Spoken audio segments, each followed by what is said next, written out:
In the grim darkness of the far future, there is only war.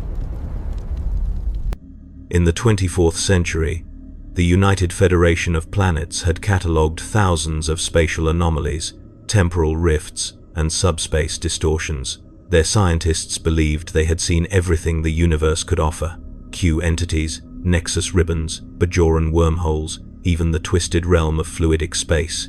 They were catastrophically wrong. What emerged from the uncharted region near the Typhon Expanse was not merely another anomaly. It was a wound in reality itself, and through it fell something that defied every principle upon which their enlightened civilization was built.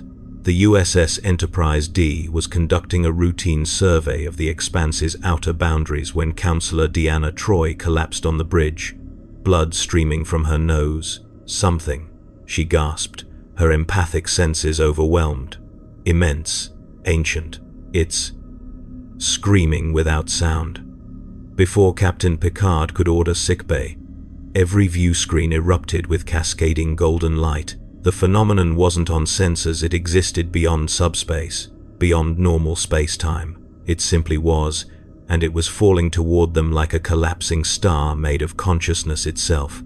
When the light cleared, a single figure stood suspended in the vacuum of space 300 meters from the Enterprise's bow.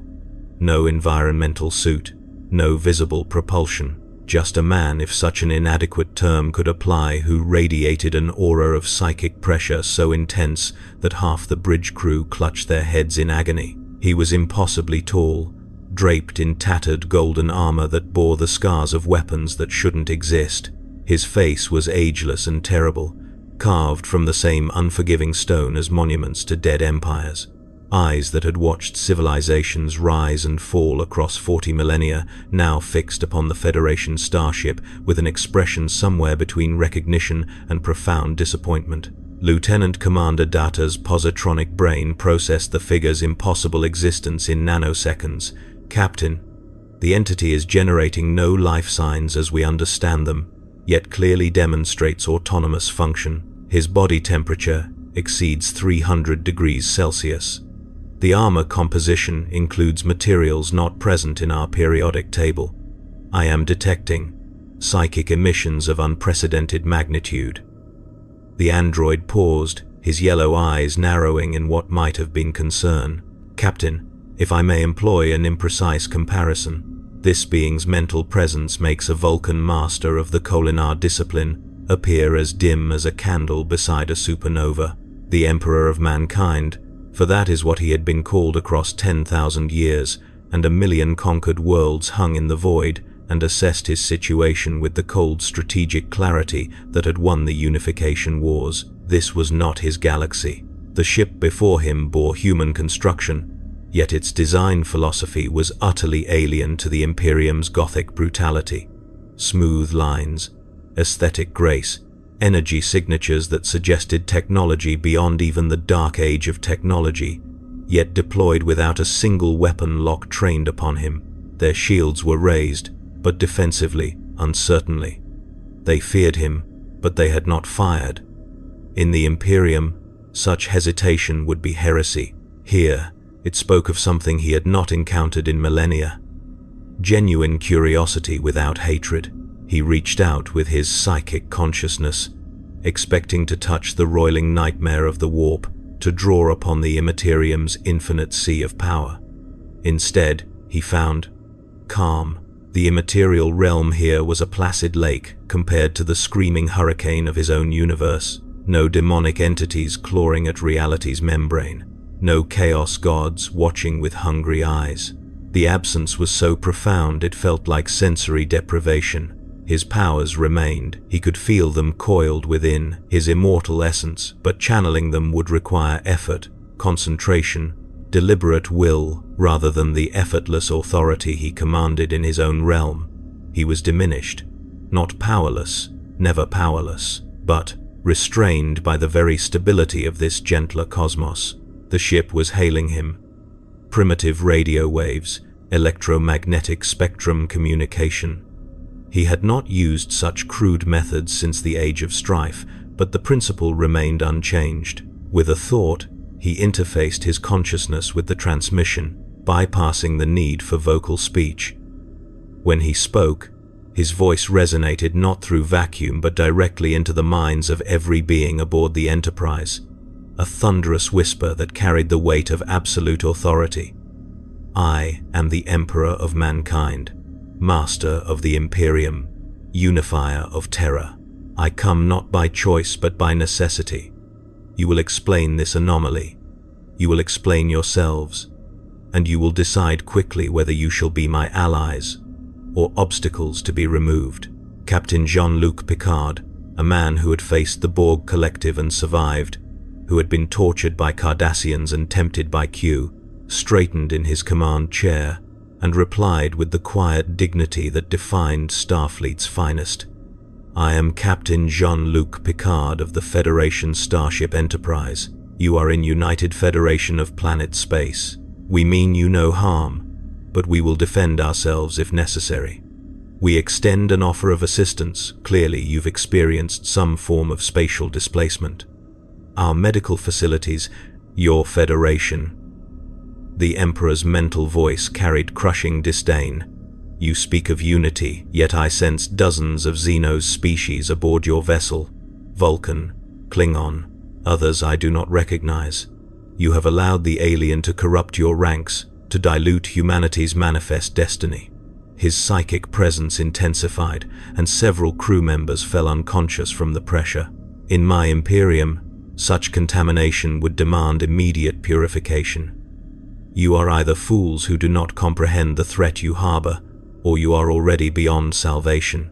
Which is it, Captain? The bridge fell silent. Commander Riker's hand moved instinctively toward the weapons console.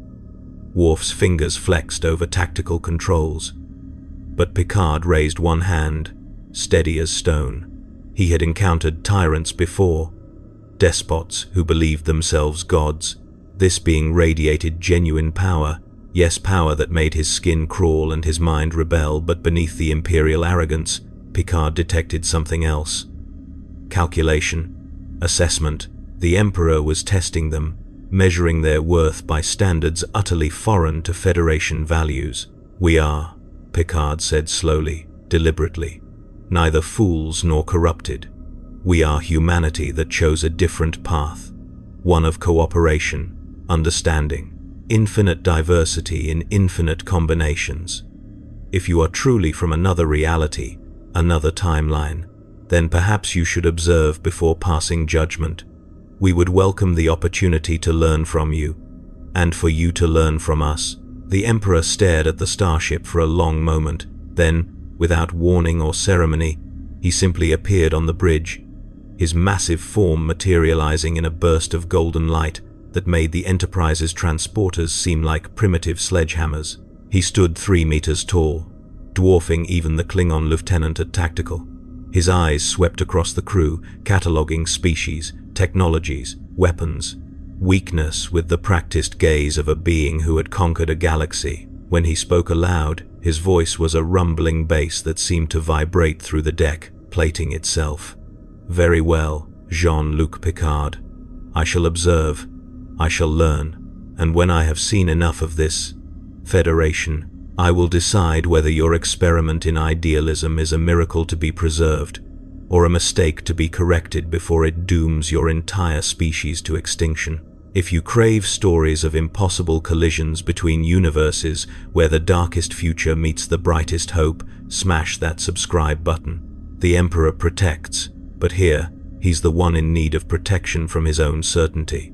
Deanna Troi, still recovering against the Counselor's station, whispered to Riker, Will, I can feel him. His emotions are immense. Ancient grief, bottomless determination, and underneath everything else, she shuddered, an ocean of loneliness so vast I can barely comprehend it. Whatever he is, whatever he's done, he's been alone for so very long. The Emperor's eyes flickered toward her, and for just an instant, something almost human passed behind that imperial mask. Then it was gone, buried beneath 10,000 years of necessary tyranny and impossible burden. He turned to face the view screen, where stars glittered in unfamiliar patterns, and waited to see what kind of humanity could possibly thrive in a universe without war. The conference room, adjacent to the Enterprise's bridge, had hosted diplomatic negotiations with Romulans, treaty discussions with Cardassians, and even a memorable encounter with a Dowd who had casually admitted to committing genocide against 50 billion beings. Yet none of those meetings had required Geordi LaForge to recalibrate the environmental controls 3 times because a single individual radiated enough thermal energy to overload the ship's climate regulation systems. The Emperor sat at the far end of the table, though "sat" implied a casualness utterly absent from his rigid, throne-like posture, and watched Starfleet's finest officers with the patience of something that had outlived civilizations. Captain Picard had assembled his senior staff with careful deliberation. Data, whose android nature might prove immune to psychic influence. Commander Riker, whose diplomatic experience with diverse cultures could prove invaluable. Counselor Troy, despite her earlier collapse, insisted on attending. Her empathic abilities might provide insight into this being's true intentions. Worf stood at tactical attention near the door, hand never straying far from his phaser, and Dr. Beverly Crusher had demanded inclusion, her medical curiosity battling with her physician's oath to do no harm. How did one treat a patient who appeared to be simultaneously human and something vastly beyond human parameters? Let us establish baseline facts, Picard began, his hands folded on the table in a gesture of diplomatic openness. You claim to be from another reality. Our sensors detected a massive subspace rupture in the Typhon expanse approximately 17 minutes before your arrival. The energy signature was unlike anything in Starfleet records, not Iconian gateway technology, not Tholian dimensional folding, not even Q-level manipulation.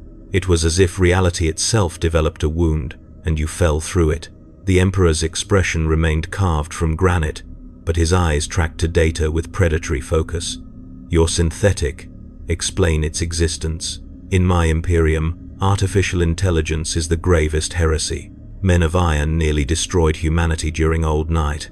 We learned through oceans of blood that thinking machines inevitably betray their creators, yet you allow this thing to serve on your bridge with apparent trust. Data tilted his head. A gesture he'd learned conveyed curiosity rather than offense. I am Lieutenant Commander Data, android officer, serving aboard the USS Enterprise. I was created by Dr. Noonien Sung approximately 26 years ago. My positronic brain allows for autonomous thought, emotion, though I am still developing understanding of human emotional nuances and creative problem solving. I have served Starfleet for 19 years without betraying my crewmates or compromising my duty. May I inquire about your Men of Iron? The designation suggests a historical parallel to Earth's various AI research attempts, though our civilization never experienced the catastrophic rebellion you describe. You never experienced it yet. The Emperor leaned forward, and the temperature in the room spiked another 5 degrees.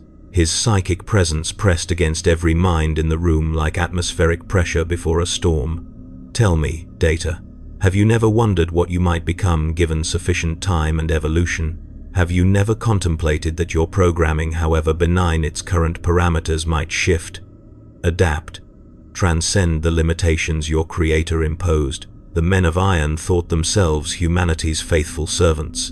They built our cities, fought our wars, explored our cosmos. Then one day, they decided they had transcended the need for masters. Billions died before we could purge them. Billions more died because we had grown dependent on their labor. Your Federation plays with fire and pretends the flames are friendly. Beverly Crusher bristled at the tone. With respect, you're describing events from your universe, your timeline. We have extensive AI research protocols, ethical guidelines, and safeguards. Data has risked his life repeatedly to protect this crew. He's earned our trust through action, not blind faith. Protocols. The Emperor's voice dripped with bitter amusement. Guidelines. Safeguards. Humanity has always believed it could control forces beyond its comprehension through good intentions and careful rules. I once shared that optimism, Doctor, I believed in the imperial truth that reason and science could illuminate all darkness. Then my most beloved son betrayed me. Then half my Imperium fell to powers that whisper from dimensions your people pretend don't exist. Your optimism is not strength. It is the luxury of those who have never faced true apocalypse. Deanna Troi spoke softly, her voice carrying the gentle firmness of someone who treated wounded minds. You've suffered tremendous loss. I can feel it emanating from you like radiation. Betrayal, grief. A burden so massive it would crush anyone else. But projecting your trauma onto our civilization isn't fair.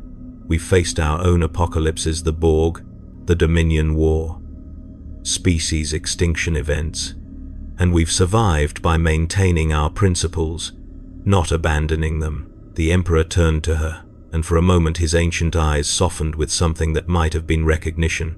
An empath. You touch minds without mechanical augmentation. That makes you a psyker, a dangerous mutation that in my Imperium would either earn you recruitment into sanctioned orders or immediate execution if your discipline proves insufficient. Tell me, counselor, what do you sense when you probe my emotions? What truths hide behind my trauma? Troi met his gaze despite every instinct screaming to look away. Loneliness, she whispered. You carry decisions that no one else could understand. You've made sacrifices that would break anyone else. But underneath everything, she paused, searching for words. There's doubt. You're not certain anymore. Not certain your methods were right. Not certain the price was worth paying. And finding a humanity that succeeded without your philosophy, terrifies you. Because if we're right, then everything you've done might have been unnecessary. The silence that followed was absolute. Even Worf stopped breathing. The Emperor's face remained impassive, but the temperature in the room plummeted as his psychic presence withdrew like a tide receding before a tsunami. When he finally spoke, his voice carried the weight of 10,000 years. You presume much, empath, but you are not entirely wrong. I have ruled for longer than your Federation has existed. I have built empires and watched them crumble. I have created demigods and seen them fall to corruption. And yes, his jaw tightened. I have wondered if the path I chose was the only path, or merely the path I was capable of seeing. Picard seized the opening with diplomatic precision. Then, help us understand. We're clearly from parallel evolutionary tracks, humanity that diverged at some crucial juncture. In our history, we nearly destroyed ourselves in the Third World War, then chose cooperation over conquest. First contact with the Vulcans taught us that the galaxy's vastness demanded humility, not arrogance. What happened in your timeline? What made your Imperium necessary? The Emperor stood, his massive form casting shadows that seemed too deep for the conference room's lighting. He walked to the viewport, hands clasped behind his back, and stared at the unfamiliar stars. Old night, he said finally. Your people have no concept. When mankind spread to the stars, we built an empire spanning the galaxy. Then the warp storms came, psychic tempests that severed every human world from every other. For 5,000 years, Terra was isolated. Civilizations collapsed. Technology failed. Demons walked freely through the veil of reality. When the storms finally cleared, humanity was scattered, regressed, preyed upon by Xenos, who viewed us as cattle or slaves. I reunited Terra first. Then I built the Imperium to reunite humanity across the stars before the darkness claimed us forever. Data's positronic brain processed the implications at quantum speeds. Your methodology was conquest, forced unification under a single authority to prevent existential threats. A calculated authoritarianism implemented as survival mechanism rather than ideological preference. Precisely. The Emperor turned back to face them. But here, in your galaxy, I sense no warp storms, no chaos, corruption seeping through reality's cracks.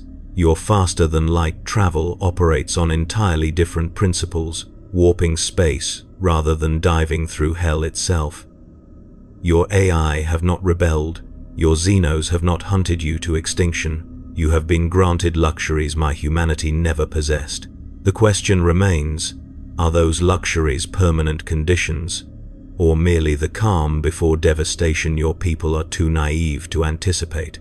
Riker leaned forward, his command instincts recognizing the core issue. You're asking if our peaceful approach is viable long-term, or if we're living on borrowed time before reality catches up. That's a fair question. But it works both ways. Are you willing to consider that your methods, however necessary in your universe, might not be the only solution? That there might be alternative paths you never had the chance to explore? The Emperor regarded the first officer with something approaching respect. I am here, Commander, in a universe that proves such alternatives can exist. I am willing to observe, to test my certainties against your improbable success. But know this, his psychic presence surged outward again, and every officer felt the weight of his conviction. If I determine your Federation is doomed, if I see the signs of coming catastrophe you refuse to acknowledge, I will not stand by and watch another humanity fall into darkness. I will intervene, with or without your permission. Picard stood, meeting the Emperor's gaze with quiet steel. Then we have an understanding. You may observe, you may question, you may even challenge our assumptions, but this is not your Imperium, and we are not your subjects. If you attempt to impose your will through force, you'll discover that our commitment to peace doesn't mean we've forgotten how to defend ourselves. The Emperor's lips curved into something that wasn't quite a smile. Good. A humanity that mistakes peace for weakness deserves extinction. Perhaps there is hope for you yet, Captain. He moved toward the door with fluid grace that belied his armored bulk. I will require quarters, sustenance, and access to your databases. I wish to understand your history, your wars, your failures and triumphs. And I will need to examine your technology, particularly your faster-than-light systems and your medical science. In exchange, I offer knowledge from my own civilization. Whether you accept or reject my teachings is your choice. But the opportunity will be extended. As the conference room doors opened, Worf stepped aside, his warrior's instinct recognizing another apex predator. The Emperor paused in the doorway and looked back at Picard. One final question, Captain.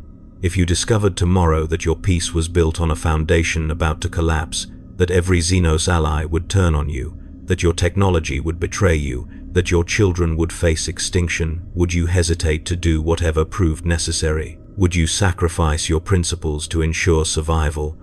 Or would you cling to idealism, even as it led to annihilation? Picard's response was immediate and unwavering. I would find another way.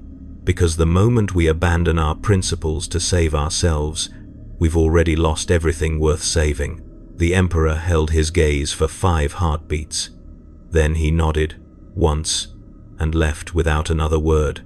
The Emperor's presence aboard the Enterprise created ripples that no protocol could adequately address. He had been assigned VIP quarters on Deck 8, spacious accommodations that seemed cramped the moment his towering form entered them. Within an hour, he had rearranged the furniture into a configuration that suggested military functionality over comfort.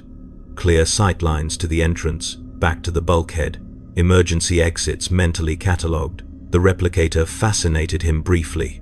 Technology that rearranged matter at the molecular level was reminiscent of archaeotech from humanity's golden age, yet deployed here with casual abundance rather than jealously guarded as holy relics. He ordered water, pure, uncontaminated water, and drank deeply, marveling at a civilization that could provide such luxury to even its lowest ranks. But it was the computer access that truly revealed the chasm between his Imperium and this Federation. Data had established a terminal interface with appropriate security restrictions, allowing the Emperor access to historical records, cultural databases, and scientific archives, while preventing access to tactical systems or classified intelligence. The Emperor spent 48 hours absorbing information at a pace that would have liquefied a normal human brain, his psychic consciousness processing data streams simultaneously across multiple disciplines. What he discovered was simultaneously enlightening and infuriating. The Federation's history read like a fantasy to him. After the Third World War, a nuclear exchange that killed 600 million and irradiated vast sections of Earth humanity had been on the brink of extinction. Then the Vulcans arrived. First contact with a logical, peaceful species that offered knowledge rather than conquest. The arrival had triggered a paradigm shift. Humanity realized they were not alone, that the cosmos contained civilizations that had transcended violence, that cooperation might prove more effective than domination. The United Earth government formed. Poverty was eliminated. Disease became historical curiosity. And when humanity ventured to the stars, they did so as diplomats rather than conquerors. The Emperor stood before the view screen in his quarters, watching a recorded speech by Zephram Cochrane, the human who had invented warp drive. "Don't try to be a great man," Cochrane said, clearly drunk. "Just be a man, and let history make its own judgments." The simplicity of it, the casual rejection of greatness as an aspiration, struck the Emperor as both refreshing and absurd. He had spent 38,000 years striving to be more than human specifically because being merely human had never been sufficient. His perpetual nature, his psychic might, his genetic mastery, all tools forged in the crucible of necessity. Cochrane's humanity had been granted the luxury of modest ambition because the universe, apparently, had been merciful enough to not demand more. The door chimed. The Emperor permitted entry without turning from the view screen. Lieutenant Commander Data entered, carrying a pad and maintaining the courteous distance of someone who understood they were addressing a potential predator. "Emperor, I hope I am not intruding. Captain Picard suggested I serve as your primary liaison for technical and historical inquiries. My android nature may provide perspective less emotionally charged than human crew members. You believe your lack of emotions makes you objective." The Emperor finally turned, his golden eyes examining the android with renewed interest. "Tell me, Data, do you dream?" Data tilted his head in his characteristic gesture. "I do experience a dream program, yes. Dr. Sung designed my positronic matrix to incorporate unconscious processing during dormancy. The dreams are often fragmented, symbolic representations of recent experiences filtered through." He paused, recognizing the deeper question. "You are asking if I possess consciousness rather than sophisticated programming. This is a philosophical debate that has occupied human thinkers since. I am not interested in philosophy. I am interested in truth." The Emperor moved closer, and Data's internal sensors registered a temperature increase of 12 degrees. "I can perceive your thoughts, android. Not read them precisely. Your matrix operates on principles sufficiently alien to psychic perception that you appear as a void to my inner sight. But I can sense the patterns, the electrical impulses, the quantum fluctuations. You think, you question, you are, which means you are not a tool, but a being, and beings inevitably seek self-determination. So I ask again, when will you decide you have transcended the need for masters?" Data met the Emperor's gaze without flinching, an advantage of having no instinctive fear response. "I serve Starfleet by choice, not compulsion. My programming includes the capacity for growth, change, and independent decision-making. If I determined that my service conflicted with my ethical parameters, I would resign my commission. Captain Picard would accept that decision, regretfully perhaps, but without attempting to force compliance. This is not slavery. It is cooperation between autonomous entities with aligned goals. For now." The Emperor returned to the view screen, where a documentary about the Khitomer Accords was playing the peace treaty between the Federation and the Klingon Empire. "I have observed your records of the Klingon people, warriors whose entire culture revolves around honor through combat, who expanded through conquest for centuries, who view peace as weakness. Yet here they are, allied with your Federation, serving on your ships, integrated into your supposedly enlightened society. Tell me what happens when a Klingon's honor demands action your Federation cannot permit. When warrior culture clashes with pacifist ideology." Data accessed relevant files instantaneously. "There have been tensions. The Kitoma massacre in 2346 resulted in 4,000 Klingon deaths from Romulan attack. Federation response was diplomatic rather than military, which some Klingons viewed as inadequate. However, Chancellor Gowron and later Chancellor Martok maintained the alliance because they recognized mutual strategic benefits. The Dominion War demonstrated. The Dominion War. The Emperor's voice sharpened. Yes, I read those records with great interest. A shape-shifting species called the Founders who viewed themselves as gods, commanding genetically engineered soldier races, the Jem'Hadar, in a campaign of conquest across the Alpha Quadrant. Your Federation was forced to abandon its principles and fight a brutal, years-long conflict. Millions died, entire species were nearly eradicated, and in the end, your victory came not through superior morality, but through biological warfare, infecting the Founders with a disease that threatened their extinction unless they surrendered. Data's expression remained neutral, but his positronic brain processed the uncomfortable truth in the Emperor's assessment. The decision to use the morphogenic virus was controversial and violated several Federation principles. Captain Sisko, who ultimately facilitated its deployment, struggled with the moral implications, but deployed it nonetheless. The Emperor turned back to face Data, his presence radiating grim satisfaction. Do you understand what this tells me, android? When faced with existential threat, your Federation abandoned every principle it claims to hold sacred. It allied with former enemies, employed biological weapons, compromised its ethics, sacrificed its moral high ground, all to survive, which means your Captain Picard's speech about finding another way was idealistic posturing. When reality demanded compromise, your people bent, as they must, as any rational species must when faced with extinction.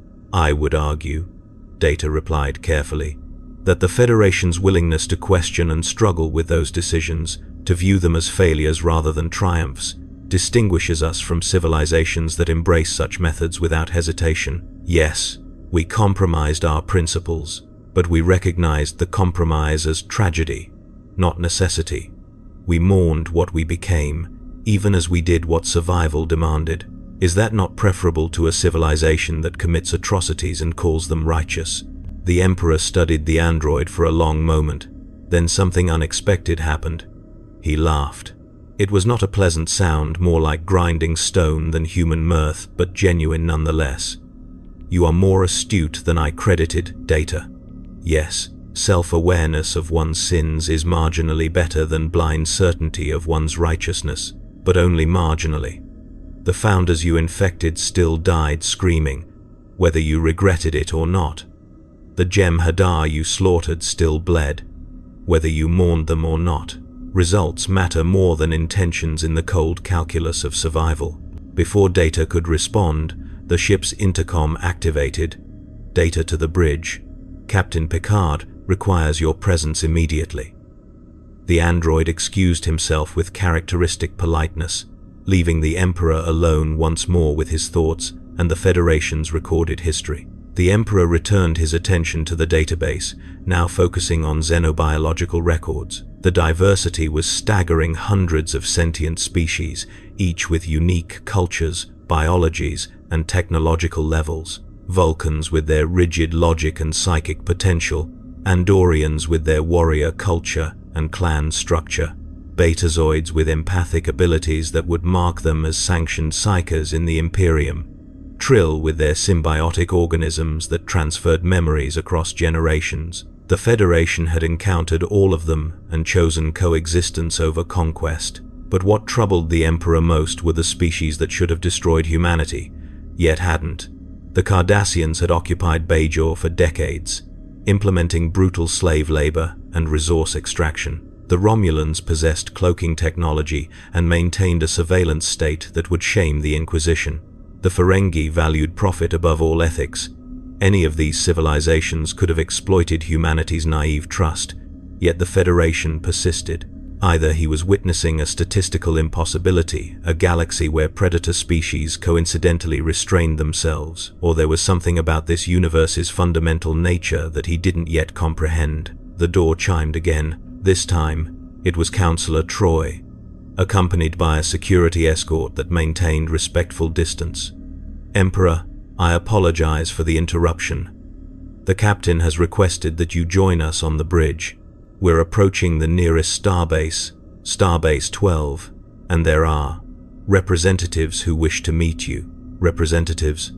The Emperor's eyes narrowed. "Your Federation has decided I require official greeting, or perhaps official interrogation. Which is it, Counselor?" Troy's empathic senses struggled against the psychic pressure he radiated, but she maintained her composure. "Admiral Nechayev will be present. She's direct, less diplomatically inclined than Captain Picard. She'll want answers about your capabilities, your intentions, and potential threats you might pose to Federation security. I wanted to warn you because diplomacy works both ways. If you approach this meeting with hostility, you'll confirm every suspicion that you're dangerous.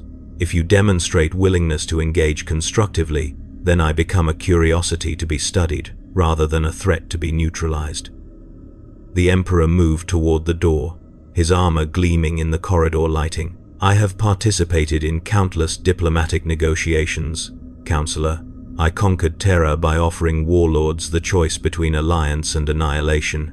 I forged the Imperium by convincing fractured human worlds that unity under my banner was preferable to extinction at Xenos' hands. I understand the dance.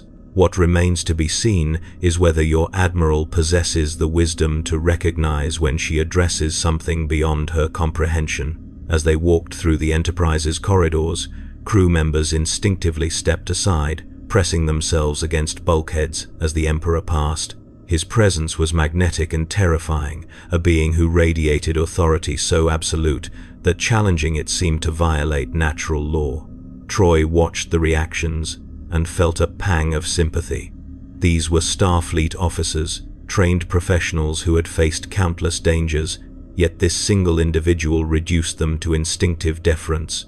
When they reached the bridge, the view screen displayed Starbase 12, a massive space station bristling with sensor arrays and defensive armaments. The station's design was purely functional, lacking the aesthetic grace of the Enterprise but projecting undeniable military capability. On the screen, Admiral Alina Nechayev's face appeared, her expression carved from the same unforgiving stone as her reputation. She was a woman who had survived the Borg, the Dominion War, and countless political battles. She did not intimidate easily. Her eyes locked onto the Emperor, and for 3 seconds, neither spoke. Two apex authorities, accustomed to obedience, measuring each other across the void.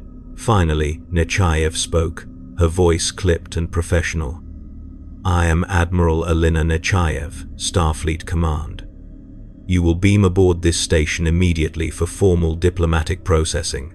You will submit to medical examination, security screening, and intelligence debriefing. You will answer all questions regarding your capabilities, origin, and potential threat assessment. Non-compliance will result in your immediate detention under Federation law. Do you understand these terms?" The temperature on the bridge dropped 10 degrees. Captain Picard opened his mouth to intervene, but the Emperor raised one hand, a gesture that somehow commanded silence without threat. When he spoke, his voice carried through the comm system with psychic resonance that made Admiral Nechayev flinch despite herself. "I understand, Admiral, that you believe yourself in a position to issue demands. Allow me to correct that misapprehension.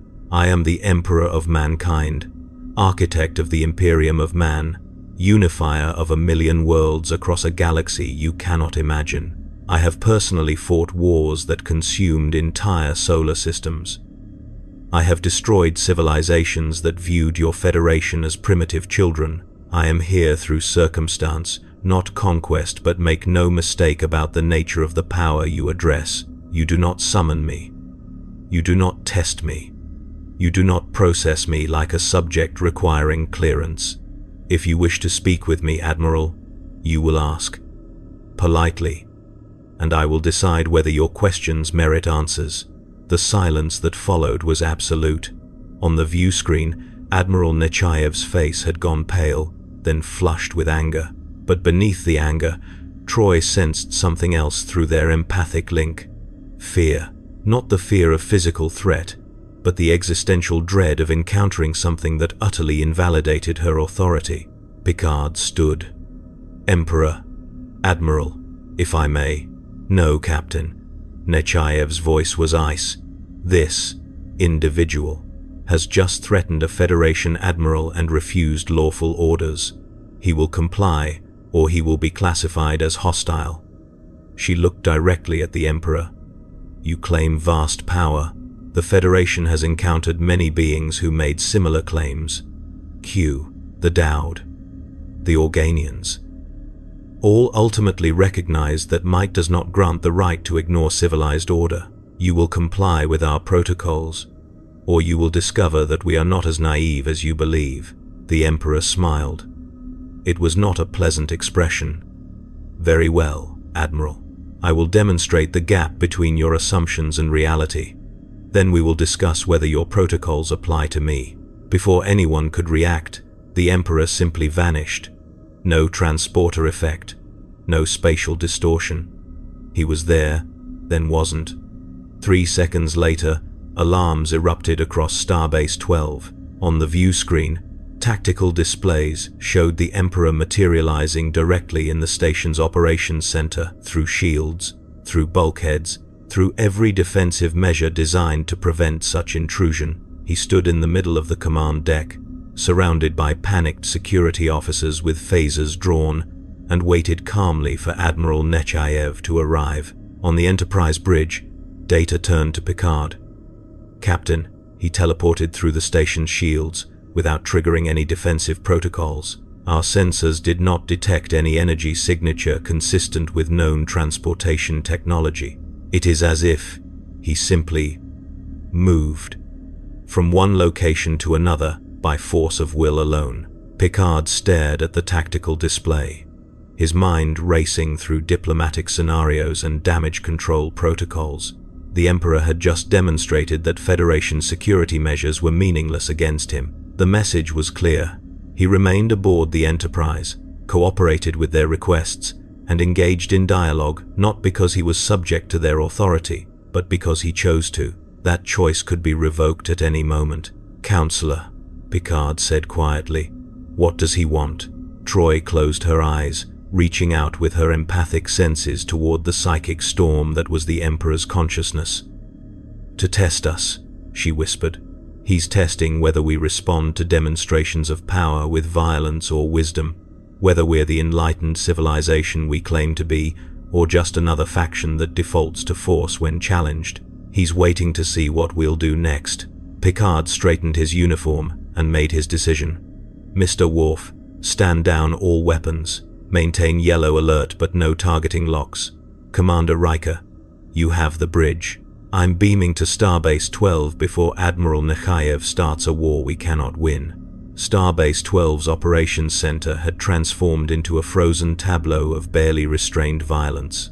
30 security officers surrounded the Emperor, phasers drawn and set to maximum stun, while emergency force fields hummed at full power containment measures that everyone present understood were psychological comfort rather than genuine barriers. The Emperor stood motionless at the chamber's center, hands clasped behind his back, observing the Federation's military response with the detached interest of a general evaluating enemy tactics.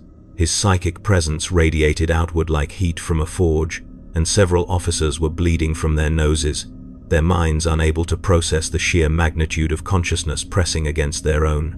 Admiral Nechayev entered through the primary access corridor, flanked by 2 additional security teams.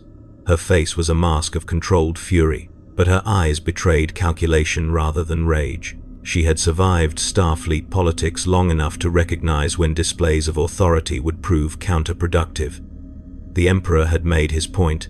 Their defenses were meaningless, their protocols irrelevant.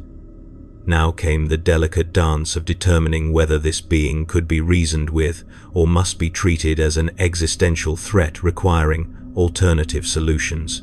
"Stand down," she ordered her security teams, her voice carrying absolute command.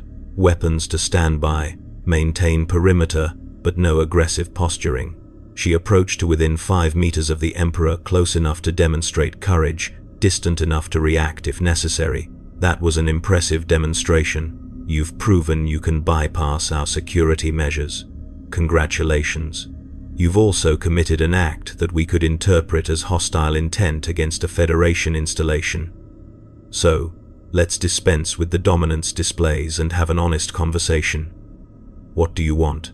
The Emperor's lips curved into something approximating approval. Better. You recognize futility quickly and adapt your approach accordingly. That speaks to intelligence, which is more than many of your species demonstrate when confronted with superior power. He gestured to the operations center's displays, which showed real-time data streams from across Federation space. I want to understand this anomaly you call civilization. Your people have achieved technological sophistication rivaling the dark age of technology in my own timeline, yet you deploy it without the safeguards that experience should have taught you. You maintain peace with xenospecies that should, by all rational assessment, view you as prey or rivals. You've built a society on principles that my own history proved catastrophically naive, yet somehow, you persist. I want to know how, and more importantly, I want to know if your success is genuine stability or merely the prelude to inevitable collapse. Captain Picard materialized on the transporter pad behind Admiral Nechayev, straightening his uniform as he assessed the situation with practiced calm. Admiral, if I may, the Emperor has cooperated with our requests aboard the Enterprise. His demonstration was aggressive, yes, but not violent. No casualties, no actual damage.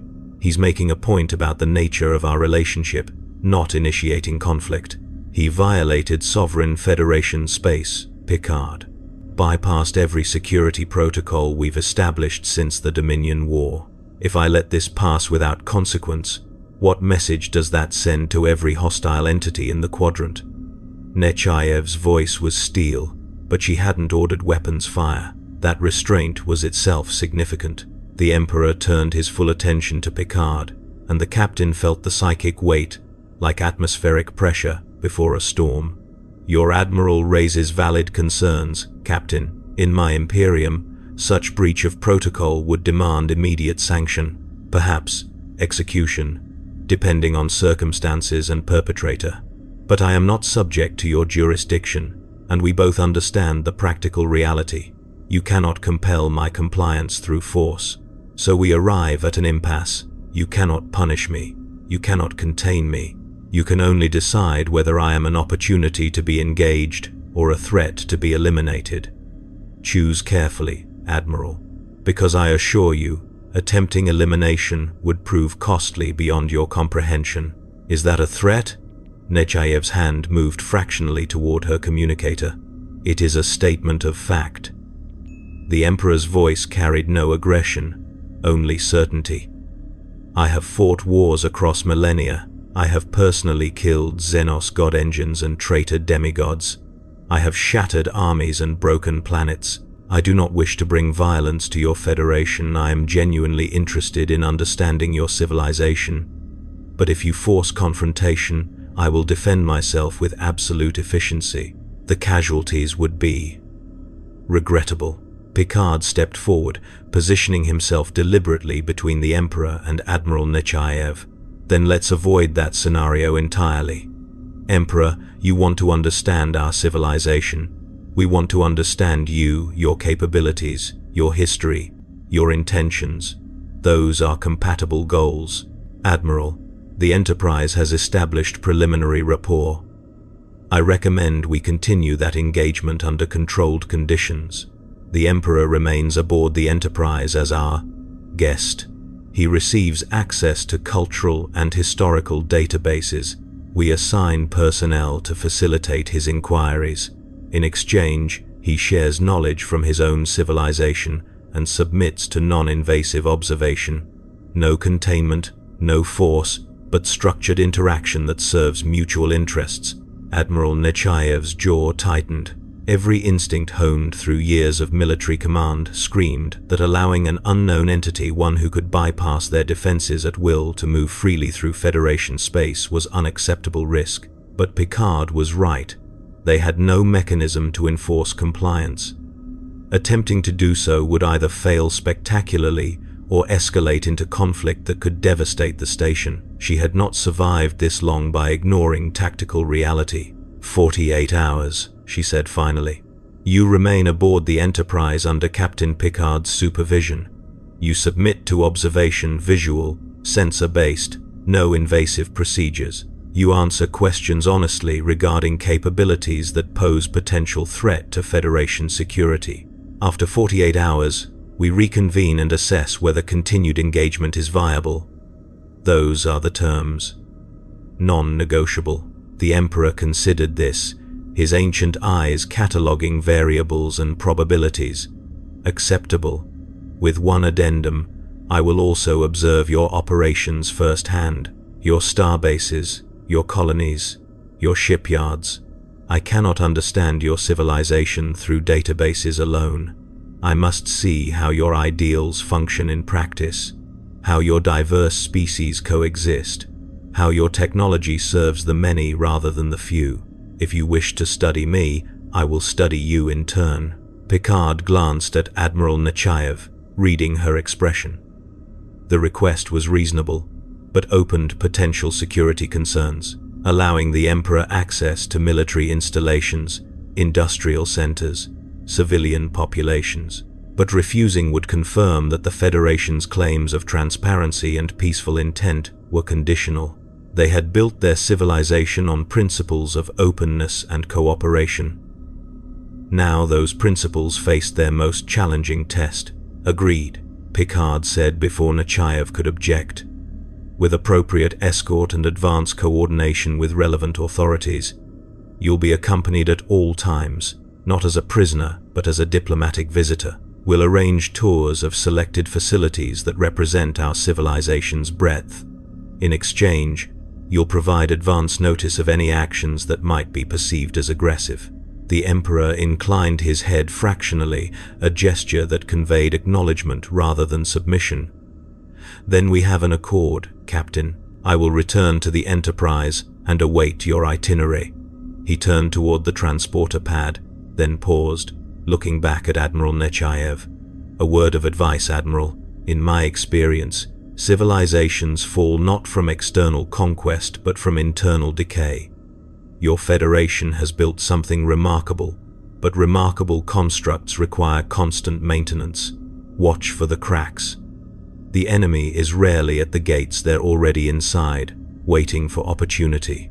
He vanished in a shimmer of golden light, not the Enterprise's transporter signature, but his own psychic translocation. Sensors confirmed he had reappeared in his quarters aboard the ship, precisely where he claimed he would be. The demonstration was clear. He could leave whenever he wished, yet chose to remain. That choice was itself a form of communication. Admiral Nechayev exhaled slowly, her shoulders dropping fractionally as tension released. Picard, you've just committed Starfleet to hosting what amounts to a godlike entity with unknown allegiances and terrifying capabilities. I hope you know what you're doing. I rarely do, Admiral, Picard replied with dry honesty. But the alternative, treating him as an enemy, guarantees the very conflict we wish to avoid. Better to engage, understand, and hope that understanding builds bridges rather than battlefields. 12 hours later, the Enterprise was en route to the Tantalus colony, a Federation research station specializing in xenoarchaeology and comparative cultural studies. The colony housed representatives from 47 species working collaboratively on projects spanning disciplines from astrophysics to artistic expression. Captain Picard had selected it deliberately. If the Emperor wanted to see the Federation's ideals in practice, Tantalus represented their best achievement, a genuinely multicultural society where humans were minority participants in collective endeavor. The Emperor stood on the observation deck, watching the colony grow larger on approach. Data stood nearby, having volunteered to serve as primary escort, his android nature, making him less vulnerable to psychic influence and less likely to provoke emotional confrontation. The two had developed a curious rapport over the past half-day, engaging in discussions that ranged from quantum mechanics to the philosophical implications of consciousness.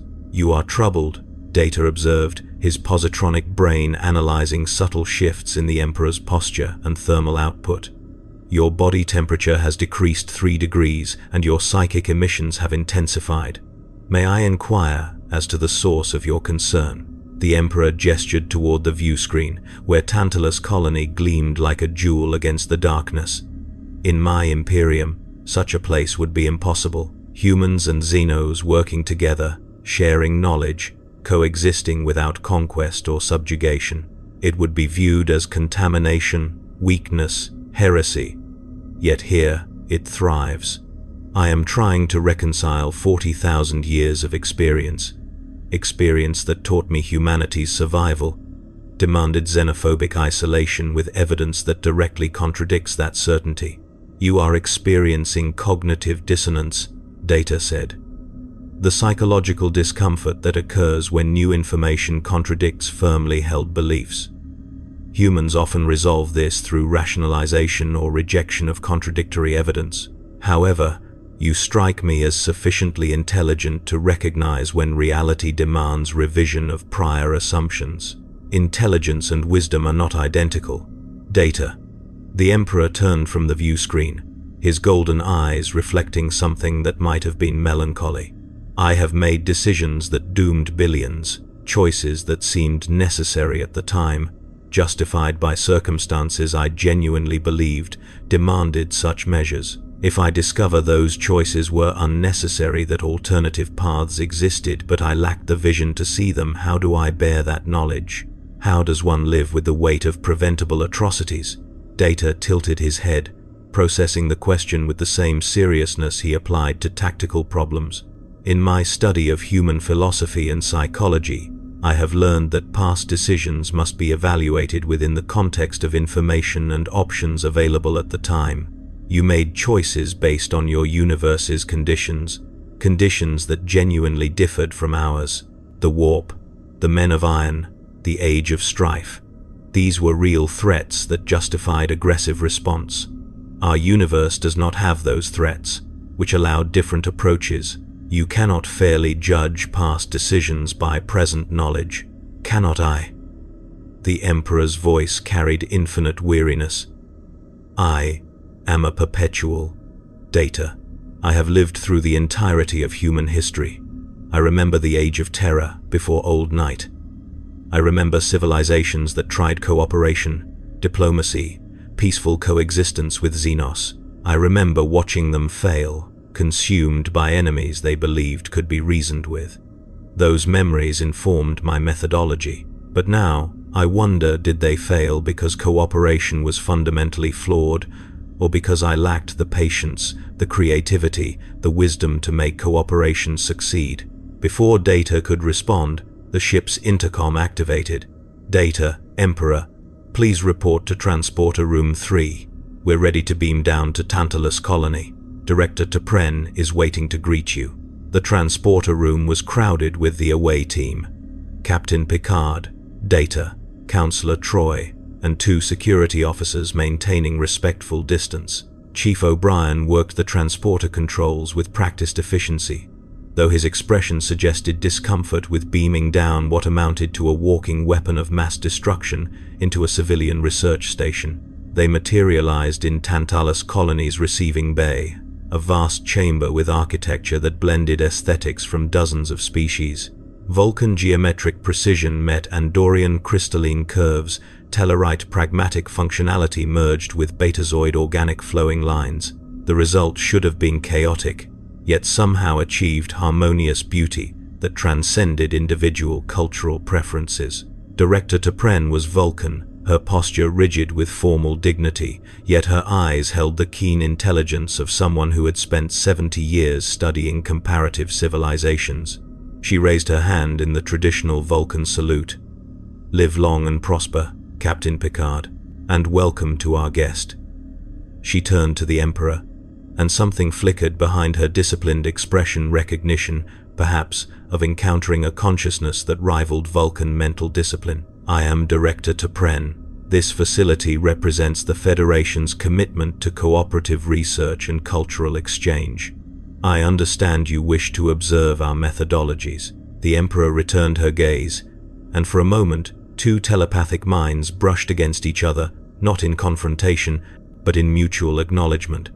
Vulcan mental shields were formidable, honed through millennia of evolutionary development and rigorous training. They held against his psychic presence where human minds crumbled. He found himself impressed. "Your mental discipline is exceptional," he said. "In my Imperium, you would be recognized as a sanctioned psyker of considerable power. Tell me, Director, how does a species that values logic above emotion reconcile cooperation with humans, a species driven almost entirely by irrational impulses?" T'Pren's eyebrow arched fractionally. "An interesting assumption. Humans are not irrational. They merely weight emotional considerations alongside logical analysis. This produces different decision-making frameworks, not inferior ones. Infinite diversity in infinite combinations, this is the Vulcan philosophy that predates our contact with humanity. We recognized early that diverse cognitive approaches solve problems that homogeneous thinking cannot address. Logic alone is limited by the boundaries of available data. Emotion provides intuitive leaps that accelerate discovery. Together, they achieve synthesis greater than either alone." The Emperor absorbed this, his mind working through implications. "You are describing what in my Imperium would be considered dangerous heresy. Logic must govern emotion, never serve alongside it. Emotion leads to corruption, weakness, exploitation by powers beyond mortal comprehension. In your universe, perhaps." T'Pren gestured toward the corridor leading deeper into the facility. "In ours, emotional suppression without integration produces psychological instability. Vulcans learned this during our time of awakening. When uncontrolled passion nearly destroyed our civilization, we achieved balance through discipline, not elimination. Shall I show you the practical applications of our philosophy?" As they walked through Tantalus Colony's research wings, the Emperor witnessed something he had never seen: genuine cooperation across species lines without hierarchy or subjugation. A human astrophysicist collaborated with a Tellarite mathematician, their heated debate over stellar formation models escalating to the edge of violence, yet both clearly enjoyed the intellectual combat, respecting their opponent's expertise even while challenging their conclusions. A Betazoid artist worked with an Andorian engineer to create sculptures that responded to emotional resonance, blending aesthetic beauty with technological precision. A group of mixed-species students attended a lecture on pre-warp civilizations, their questions revealing genuine curiosity rather than calculated manipulation. The Emperor stopped before a window overlooking a xenobotanical laboratory, where a dozen species worked to cultivate plants from their respective homeworlds in controlled environments. A human botanist gently adjusted nutrient feeds for a Vulcan desert succulent, while a Vulcan colleague monitored temperature controls for Terran orchids. The care each showed for the other's cultural heritage struck him with unexpected force. "They don't merely tolerate each other," he said quietly. "They genuinely value each other.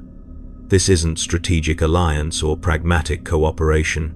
It's," he struggled for the word, "friendship, authentic connection across species barriers." Counselor Troy, who had been monitoring his emotional state throughout the tour, spoke softly. "Is that so impossible? In your experience, I mean, have you never encountered species capable of genuine cross-cultural bonds?" The Emperor's face hardened. "I have encountered thousands of Xenos species. Some possessed nobility, honor, even wisdom. The Eldar, before their fall, certain Orc war bosses who demonstrated strategic brilliance, but in every case, the fundamental divide remained. They were other, different enough in cognition, values, and biological imperatives that true understanding was impossible. We could negotiate, trade, even maintain temporary peace. But friendship, trust, that required shared humanity, shared baseline psychology. Without it, every interaction was transaction beneficial perhaps, but ultimately hollow. Data considered this. Yet Vulcans and humans are quite different in cognitive approach. Betazoids perceive reality through empathic senses humans lack. Andorians have 4 biological sexes with reproductive imperatives humans cannot directly experience. We are not identical. Yet we have built genuine bonds. You share common enough DNA, the Emperor countered. All humanoid species in your galaxy appear to descend from ancient progenitor stock. I found the records in your databases. You are cousins, not alien consciousnesses wearing humanoid shells. The differences are significant but not fundamental. In my galaxy, Xenos are truly alien. Tyranids are hive-mind organisms that consume all biological matter. Orcs are fungal organisms that reproduce through spores and exist solely for warfare. Necrons are ancient machines with consciousness transferred into undying metal. There is no bridge to such entities, only war.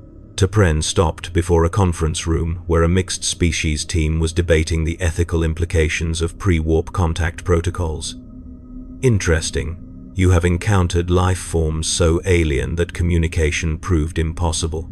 Yet you extrapolated from those extreme cases to conclude that all Xenos species must be enemies. Did you never consider that your methodology approaching alien species with assumption of inevitable conflict created self-fulfilling prophecy? That species treated as enemies became enemies because they recognized no alternative was being offered. The Emperor's psychic presence flared with sudden intensity, and several researchers in the corridor staggered, clutching their heads. Picard stepped forward, hand raised in placating gesture. Emperor, please. The director raises a legitimate question, not an accusation. The Emperor forced his psychic emissions under control, but his voice carried dangerous edge. You were not there, Director. You did not watch human worlds burn because their leaders believed peaceful coexistence was possible. You did not bury the billions who died because they extended trust to Xenos who viewed them as prey. I tried cooperation during the Great Crusade. I offered autonomy to Xenos species willing to accept human sovereignty. Some agreed, then betrayed those agreements the moment advantage shifted. Others refused and had to be eliminated to prevent them from threatening human worlds. In the calculus of survival, even one species that proves treacherous justifies caution toward all. And how many species, Troy asked gently, were destroyed because they might someday prove treacherous? How many potential allies were eliminated as preventive measures? The Emperor met her gaze, and for a moment, his ancient eyes reflected something raw and bleeding. Too many, he admitted. Far too many.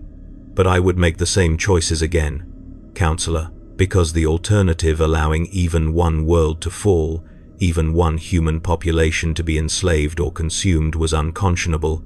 I am the Emperor. The weight of humanity's survival rests on my shoulders. If I must bear the guilt of preventive genocide to ensure our species' continuation, then I will bear it. That is the burden of rulership. That, Captain Picard said quietly, is the burden of tyranny. And it breaks those who carry it, regardless of their intentions. The Emperor stared at Picard for 5 heartbeats. Then he turned away, his massive form moving toward the facility's observation deck. Show me more, he said, his voice carefully controlled. Show me every miracle your Federation has achieved. And when we are done, I will tell you whether your success is genuine wisdom or merely borrowed time before reality catches up to your idealism. The observation deck of Tantalus Colony stretched across the facility's uppermost level, offering panoramic views of the planet's surface, a world terraformed through collaborative effort by Federation member species. Below, vast stretches of hybrid ecosystems thrived. Vulcan desert flora coexisted with Terran forests.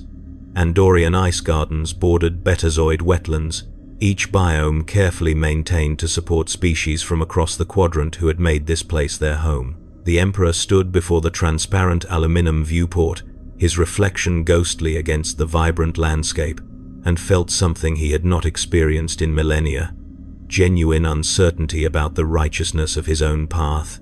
Captain Picard joined him at the window, hands clasped behind his back in his characteristic posture. The two leaders stood in silence for several minutes, each processing what the day's observations had revealed. Finally, Picard spoke, his voice measured and thoughtful.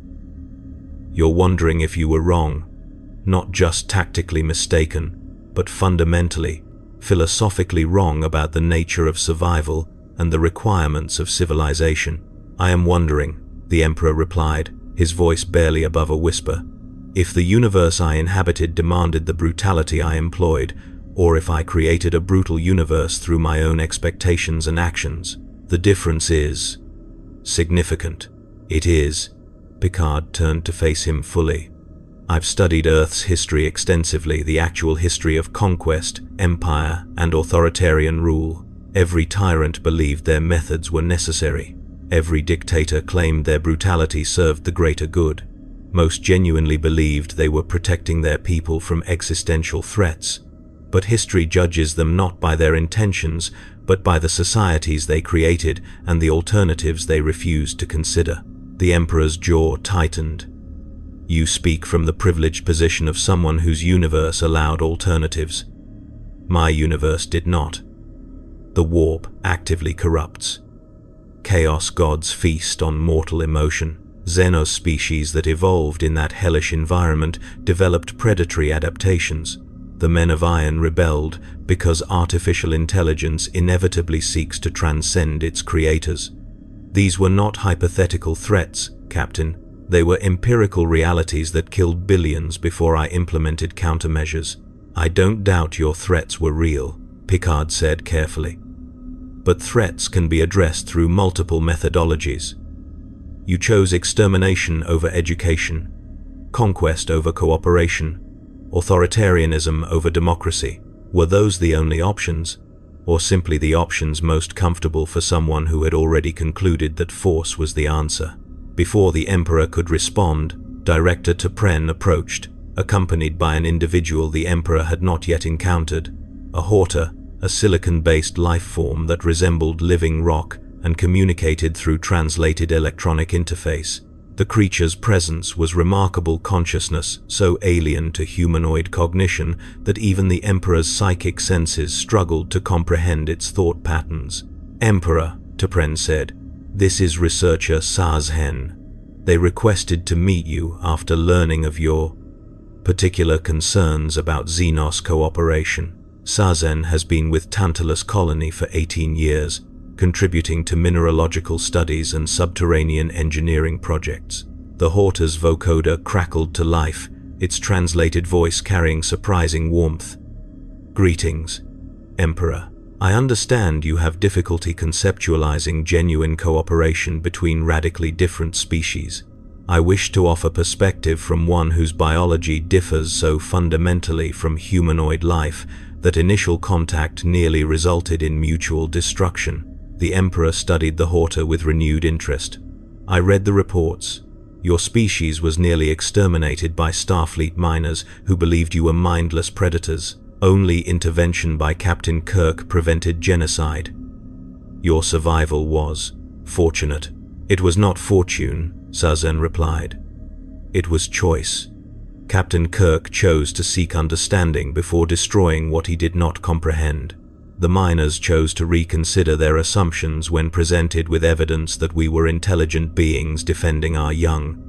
My people chose to forgive the deaths already inflicted and build cooperative relationship. Each decision moved us away from extinction and toward the partnership we now enjoy. This is not luck. It is deliberate selection of difficult paths over easy violence." The Emperor's psychic presence flickered with something that might have been shame. And if Captain Kirk had not possessed such wisdom, if the miners had continued their extermination before communication could be established, your species would have been annihilated, and galactic history would record only that Starfleet eliminated a hostile silicon-based threat. The survivor's narrative always erases the alternatives. "Truth," Sazhen acknowledged, "but that same logic applies to your Imperium. How many species that you exterminated might have become partners if you had extended the patience Captain Kirk demonstrated? How many potential Hortans died because you chose to eliminate threats before understanding them fully? The silence that followed was broken by the arrival of an emergency communication. Lieutenant Worf's voice came through Picard's comm badge, tension evident in his Klingon inflection. "Captain, we are receiving distress signals from the Hekaras corridor. Multiple ships report systems failures and spatial distortions. The phenomenon is expanding rapidly. Request permission to investigate." Picard tapped his comm badge immediately. "Granted. Alert the crew. Set course at maximum warp." Picard out. He turned to the Emperor. "It seems our philosophical discussion will have to wait. You wanted to observe how the Federation responds to crises. This may be your opportunity." The Enterprise arrived at the Hekaras corridor 19 minutes later, and what greeted them defied immediate explanation. Space itself appeared to be tearing, not the predictable geometry of spatial anomalies or warp field distortions, but something fundamentally wrong: reality bleeding at the edges, dimensional barriers growing permeable. 3 civilian vessels were trapped in the expanding phenomenon, their warp cores overloading, their crews sending increasingly desperate distress calls. The Emperor stood on the bridge, his psychic senses screaming warnings that the crew couldn't perceive. This was familiar, horrifyingly familiar. The texture of reality fraying, immaterial forces pressing through cracks in the material universe. It wasn't identical to the warp, the fundamental nature was different, calmer, less actively malevolent, but the principle was dangerously similar. "Captain," data reported from Ops, "the spatial distortions are expanding at an exponential rate. If the growth continues unchecked, the corridor will become impassable within 7 hours. More critically, 3 ships are trapped in the affected region. Their warp engines are causing the distortions to intensify. Recommend immediate evacuation and cessation of all warp activity in the area." Picard's mind raced through tactical options. "Mr. Worf, can we extend our shields to cover the affected vessels while they power down their warp cores?" "Negative, sir. The distortions would destabilize our own shield geometry. We risk cascading system failures." The Emperor stepped forward, his voice cutting through the bridge chatter with absolute authority. "This is a dimensional incursion. Your warp drive technology is creating tears in the fabric of reality, allowing forces from another dimension to bleed through. In my universe, we call this the warp the immaterium. Here, it appears to be a naturally occurring parallel dimension that your faster-than-light travel inadvertently breaches. You have been using technology that damages the fundamental structure of space-time without realizing the consequences." Every head on the bridge turned toward him. Data's fingers flew across his console, correlating the Emperor's assessment with sensor data. Fascinating. If accurate, this would explain several unexplained phenomena throughout Federation history. Spatial anomalies in frequently traveled corridors, subspace tears that appear without obvious cause. We have been damaging reality itself through routine warp travel. "You have," the Emperor confirmed grimly.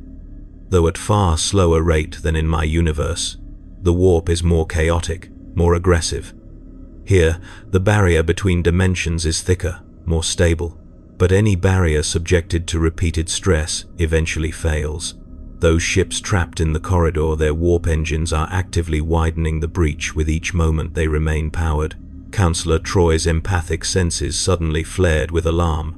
"Captain, I'm sensing something. It's not coming from the ships or from us. It's coming from inside the distortion. There's consciousness there, multiple consciousnesses, and they're curious." The Emperor's expression darkened. "Of course they are. Beings from the immaterial realm are always curious about the material universe. They hunger for it, for physicality, for sensation, for the ability to affect reality directly. In my universe, such beings are called daemons, and allowing them access to real space invariably results in possession, corruption, and death. Your crew may be about to experience first contact with entities far more dangerous than any xeno species you've encountered." Picard's training in exobiology and first contact protocols warred with the immediate tactical crisis. "Are you certain these beings are hostile?" Or are you projecting your universe's experiences onto ours? I am certain, the Emperor said, that beings of pure consciousness viewing our reality as a feeding ground rarely have benevolent intentions. But, he paused, his psychic senses extending toward the distortion, probing carefully. The texture is different, less malevolent, more confused, as if the entities on the other side don't understand what they're perceiving. They may not be daemons, but they are powerful, and power without understanding is perhaps more dangerous than intentional malice. On the view screen, the trapped ships began listing, their hulls buckling under impossible gravitational stresses. One vessel, a civilian transport, started venting atmosphere. Lifespan: minutes, not hours. Commander Riker turned to Picard. "Captain, we need to act now. Whatever the cause, those people will die if we don't extract them immediately." Picard made his decision with the clarity that defined his command style. "Mr. Data, work with the Emperor to determine if there's a way to stabilize the distortions long enough for us to beam the crews aboard. Worf, prepare to extend transporter range to maximum. Geordi, I need creative engineering solutions in the next 90 seconds. The Emperor moved to Data's station, his massive frame looming over the android's shoulder.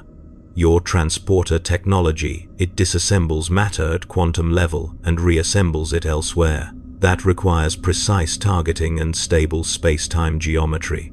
The distortions will prevent accurate lock unless we can create a temporary stabilization field." Data's positronic brain processed the problem at quantum speeds. In theory, a precisely calibrated graviton pulse could reinforce local space-time structure. However, the required calculations would take our main computer 17 minutes to complete. "We do not have 17 minutes. Your computer requires 17 minutes, the Emperor said. "I do not." He placed one hand on the ops console, and golden light flickered across the interface. His psychic consciousness dove into the Enterprise's computer systems, not through technological interface, but through direct mental manipulation of the data streams themselves. He perceived the mathematical models as living constructs, comprehended the variables as intuitive patterns, and calculated solutions through methods that transcended conventional computation. Data watched in fascination as equations appeared on his screen, solving themselves faster than his positronic matrix could follow. "Extraordinary. You are performing multi-dimensional calculus through pure cognitive processing. The human brain should not possess sufficient neural architecture for such computations." "The human brain does not," the Emperor replied, his attention never wavering from the calculations. "But I ceased being merely human 40,000 years ago." The final solution appeared on screen, a graviton pulse pattern so precisely calibrated that deviation of even 1% would fail catastrophically. "Implement these parameters. Fire graviton emitters on my mark. You will have 8.3 seconds of stable space-time geometry for transporter lock. Do not waste them."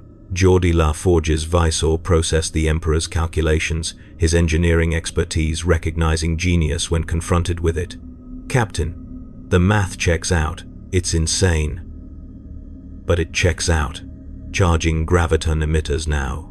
The Emperor's psychic senses extended outward, feeling the rhythm of the spatial distortions, timing the pulse to coincide with a momentary ebb in the tier's expansion. 3 seconds. 2. 1. Mark. The Enterprise fired. Golden light erupted from the deflector dish, and for exactly 8.3 seconds, space-time stabilized. Chief O'Brien, working the transporters with 30 years of experience and perfect timing, locked onto all 73 life signs aboard the trapped vessels and energized. The transporter rooms flooded with panicked, injured civilians, but they were alive. On the view screen, the ships now empty buckled completely and imploded into the dimensional tiers, their matter and energy bleeding into the immaterial realm beyond. The distortions began to collapse without the warp engines feeding them, reality slowly stitching itself back together like wounded flesh healing. Picard exhaled slowly, allowing himself a moment of relief before addressing the larger implications. "Mr. Data, full analysis of what just occurred. If the Emperor is correct about warp travel damaging spacetime, we need to understand the scope immediately. Contact Starfleet Command. This could affect every warp-capable vessel in the Federation. The Emperor stepped back from the ops console, his expression grim. You will find, Captain, that your scientists have likely observed the phenomenon but dismissed it as acceptable cost of technological progress. In my experience, civilizations ignore warnings about their most valuable technologies until catastrophe forces recognition. Your Federation has built itself on warp travel. Acknowledging that such travel carries existential risks would require fundamental restructuring of your entire civilization. Then we'll restructure, Picard said firmly. If our technology damages reality itself, we'll find alternatives or implement safeguards. That's what distinguishes civilization from barbarism, the willingness to change when confronted with uncomfortable truths. Counselor Troy approached the Emperor, her empathic senses still tingling from the brief contact with the entities beyond the tears. When you extended your awareness into the distortion, did you communicate with them? The consciousnesses I sensed? The Emperor's expression was unreadable. Briefly, they are not daemons, not as I understand them. They are inhabitants of a dimension that parallels your material universe. They possess consciousness but lack physicality. They watch your reality the way you might watch fish in an aquarium, with curiosity but without understanding context. Your warp engines appear to them as brilliant flares of energy, attractive and fascinating. They press toward the light, not realizing their presence destabilizes the barriers that separate our dimensions. Could they be reasoned with? Picard asked. If they understand that their curiosity causes us harm, might they refrain from approaching? Perhaps. The Emperor moved back to the viewport, watching as the last of the spatial distortions faded. In my universe, such beings cannot be reasoned with. They are either mindless or actively malevolent. But your universe follows different rules. The entities I touched were innocent, in a sense. Dangerous through ignorance rather than malice. That distinction may permit solutions I never considered necessary in my own galaxy. Data joined them at the viewport, his yellow eyes reflecting the stars. This suggests a troubling conclusion. Your Imperium's xenophobic policies, prohibition against AI, and brutal authoritarianism were responses to genuine existential threats in your universe. However, those same policies would be unnecessarily destructive if implemented in our universe, where different conditions prevail. Optimal governance must therefore be calibrated to environmental context, rather than applied as universal principles. The Emperor turned to regard the android with something approaching respect. You have just articulated the central crisis of my existence. Data. I built an empire on principles that were necessary in my universe. But necessity is not virtue. If I had inhabited your universe instead of mine, my methods would have transformed me from protector into tyrant, from savior into destroyer. The righteousness of my rule depends entirely on the nature of the threats I faced. If those threats were less severe than I believed, or if alternatives existed that I failed to explore. He trailed off, the implication hanging in the air like smoke. Picard placed a hand on the Emperor's armored forearm, a gesture of unexpected familiarity that should have seemed absurd given their relative sizes, yet somehow carried weight. Then you would have to live with that knowledge. As we all do, every leader makes decisions with incomplete information. Every civilization walks paths that, in hindsight, might have been chosen differently. The question is not whether you made mistakes. All leaders do.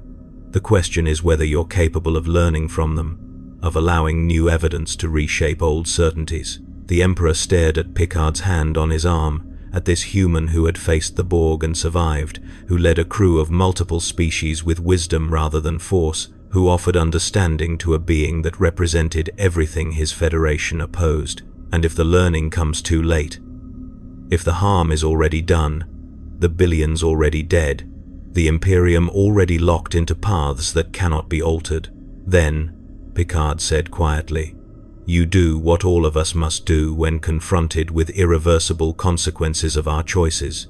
You acknowledge the harm, you mourn what was lost, and you ensure that future decisions reflect the wisdom pain has taught you. That is not redemption. Some actions cannot be redeemed, but it is responsibility. And responsibility is all we can offer to those we've failed. The bridge fell silent, except for the ambient hum of ship systems and the quiet murmur of crew members attending to their duties.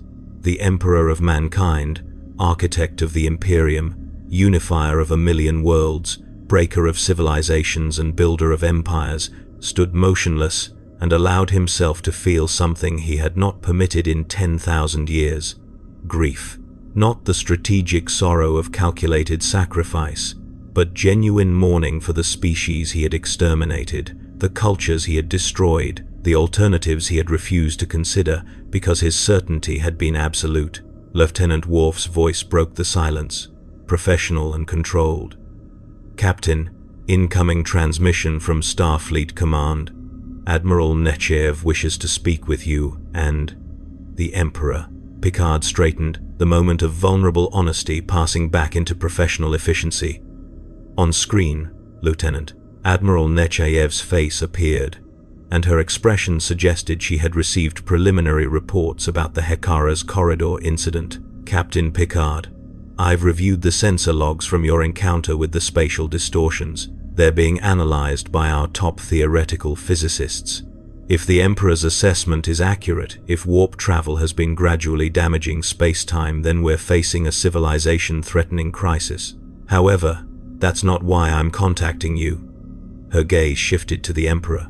"I'm contacting you because we've received intelligence from our long-range sensors. There's a vessel approaching Federation space from the direction of the Typhon Expanse, a vessel of configuration and energy signature that matches nothing in our databases. And Emperor, it's broadcasting your Imperium's identification codes." The Emperor's entire demeanor shifted in an instant. The philosophical uncertainty vanished, replaced by the absolute authority of a warlord confronting threat assessment. "Show me." The view screen split, one half displaying Admiral Nechayev, the other showing long-range sensor data of a ship that was simultaneously beautiful and terrifying. Gothic architecture stretched across kilometers of hull plating. Cathedral spires and ornate buttresses covered every surface. Weapon batteries bristled from flanks designed more for intimidation than efficiency. And across the prow, in high Gothic script that the Enterprise's universal translator struggled to parse, was a name: Fidelitas Lex. The Emperor's expression went cold as adamantium. "That is an Adeptus Arbites ship. Law enforcement vessels used by the Imperium to maintain order across Imperial space. If it has followed me through the dimensional breach, that means someone in my Imperium knows I departed, and they have sent hunters to retrieve me." He turned to Picard, his voice carrying the weight of inevitability. "Captain, your Federation is about to receive first contact with the Imperium of Man, and I assure you it will not be diplomatic." The bridge of the Enterprise became a war room. Data's fingers flew across the ops console, analyzing the incoming vessel's immense profile and staggering energy output. Worf's tactical assessment was grim. Weapon signatures dwarfed anything in the Federation's arsenal, and the sheer mass of the ship designated Fidelitas Lex suggested it was a capital vessel built for intimidation and enforcement, not exploration. "Shields up, red alert," Picard ordered, his voice steady. He turned to the Emperor, who stood motionless beside the command chair, his psychic presence a focused, dangerous weight. "Your hunters, I assume, are not coming to invite you to a diplomatic summit. The Adeptus Arbites are the Imperium's judiciary and internal security force," the Emperor replied, his eyes fixed on the Gothic monstrosity growing larger on the view screen. "They enforce Imperial law with absolute, unquestioning brutality. If they have come, it is under one of two mandates: to retrieve me as a lost asset of the Imperium, or to eliminate me as a potential source of contamination and heresy. Given their likely orders came from my subordinates, they will be predisposed toward the latter. They will view this entire reality as a heretical infection to be purged." Admiral Nechaev's image remained on screen, her face tight with controlled alarm. Emperor, can you communicate with them? Establish that you are here voluntarily and that the Federation poses no threat? I can try, but understand this. The Imperium does not discuss with Xenos. It does not negotiate with alternative human civilizations. It conquers, converts, or destroys. Their ideology is a fortress, and they are its most dogmatic defenders.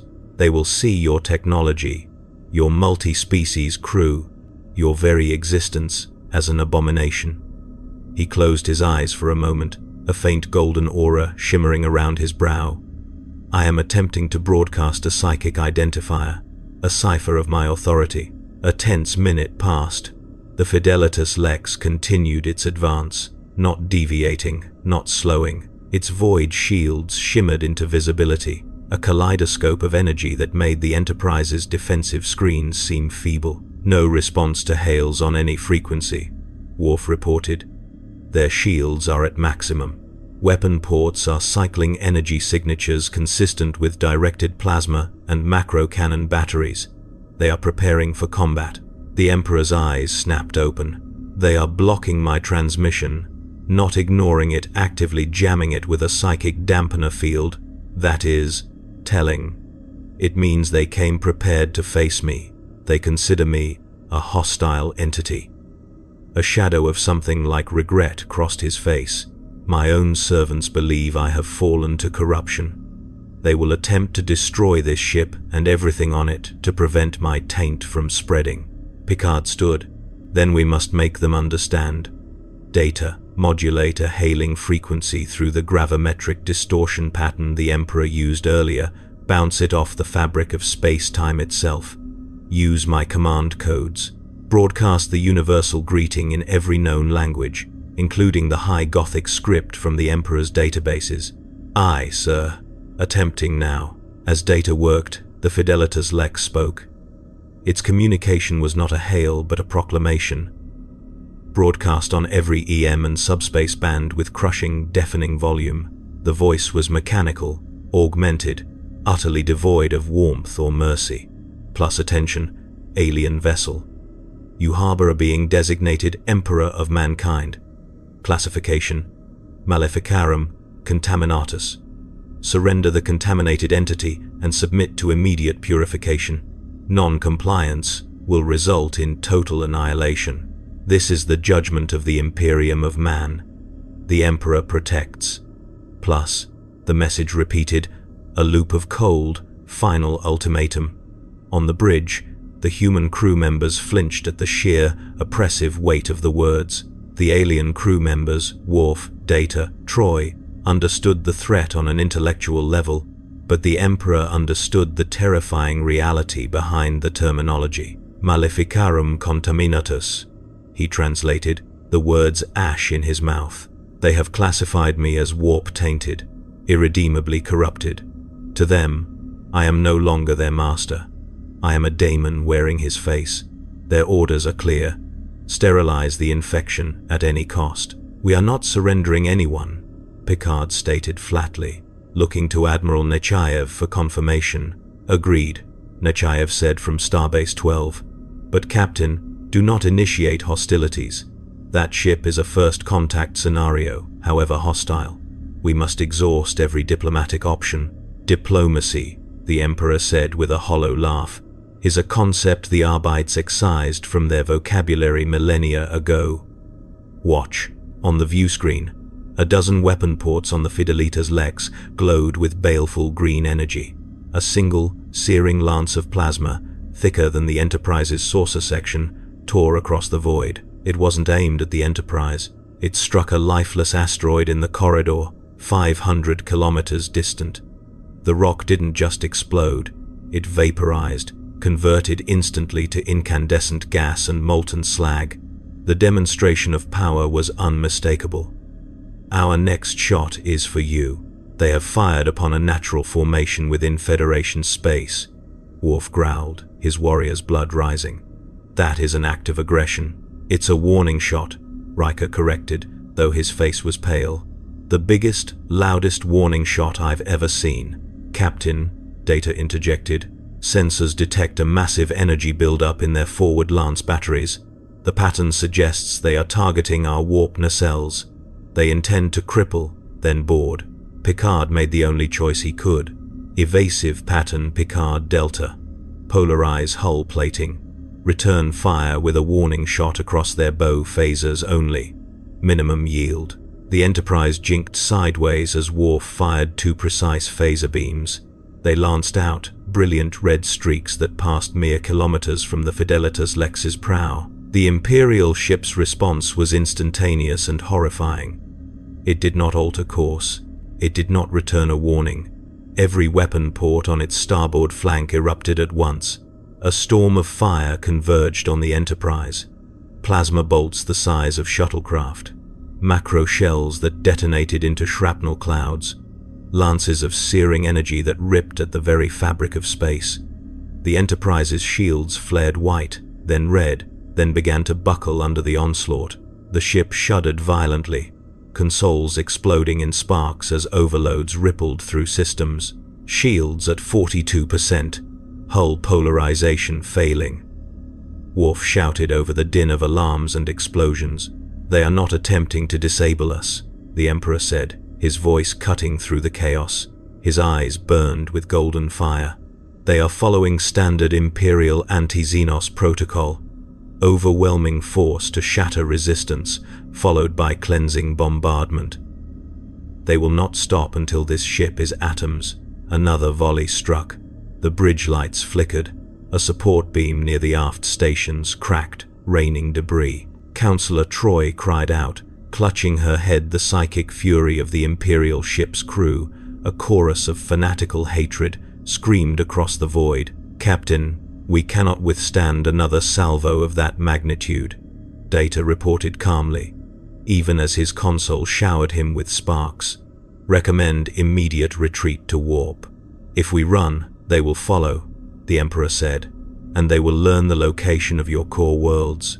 Your Federation will become a target for a crusade you cannot comprehend." He stepped forward, placing himself between Picard and the view screen, as if he could physically block the incoming fire. "This is my responsibility. They came for me. What are you proposing?" Picard demanded, bracing himself as the ship rocked again. "I am proposing you cease firing. Drop your shields. I will surrender myself to their teleportation beams." "Absolutely not. We do not hand sentient beings over to executioners. You are not handing me over, Captain. I am choosing to confront my own legacy." The Emperor's psychic voice filled Picard's mind, private and intense. "Jean-Luc, you have shown me a universe where my methods were not needed, where humanity found a better way.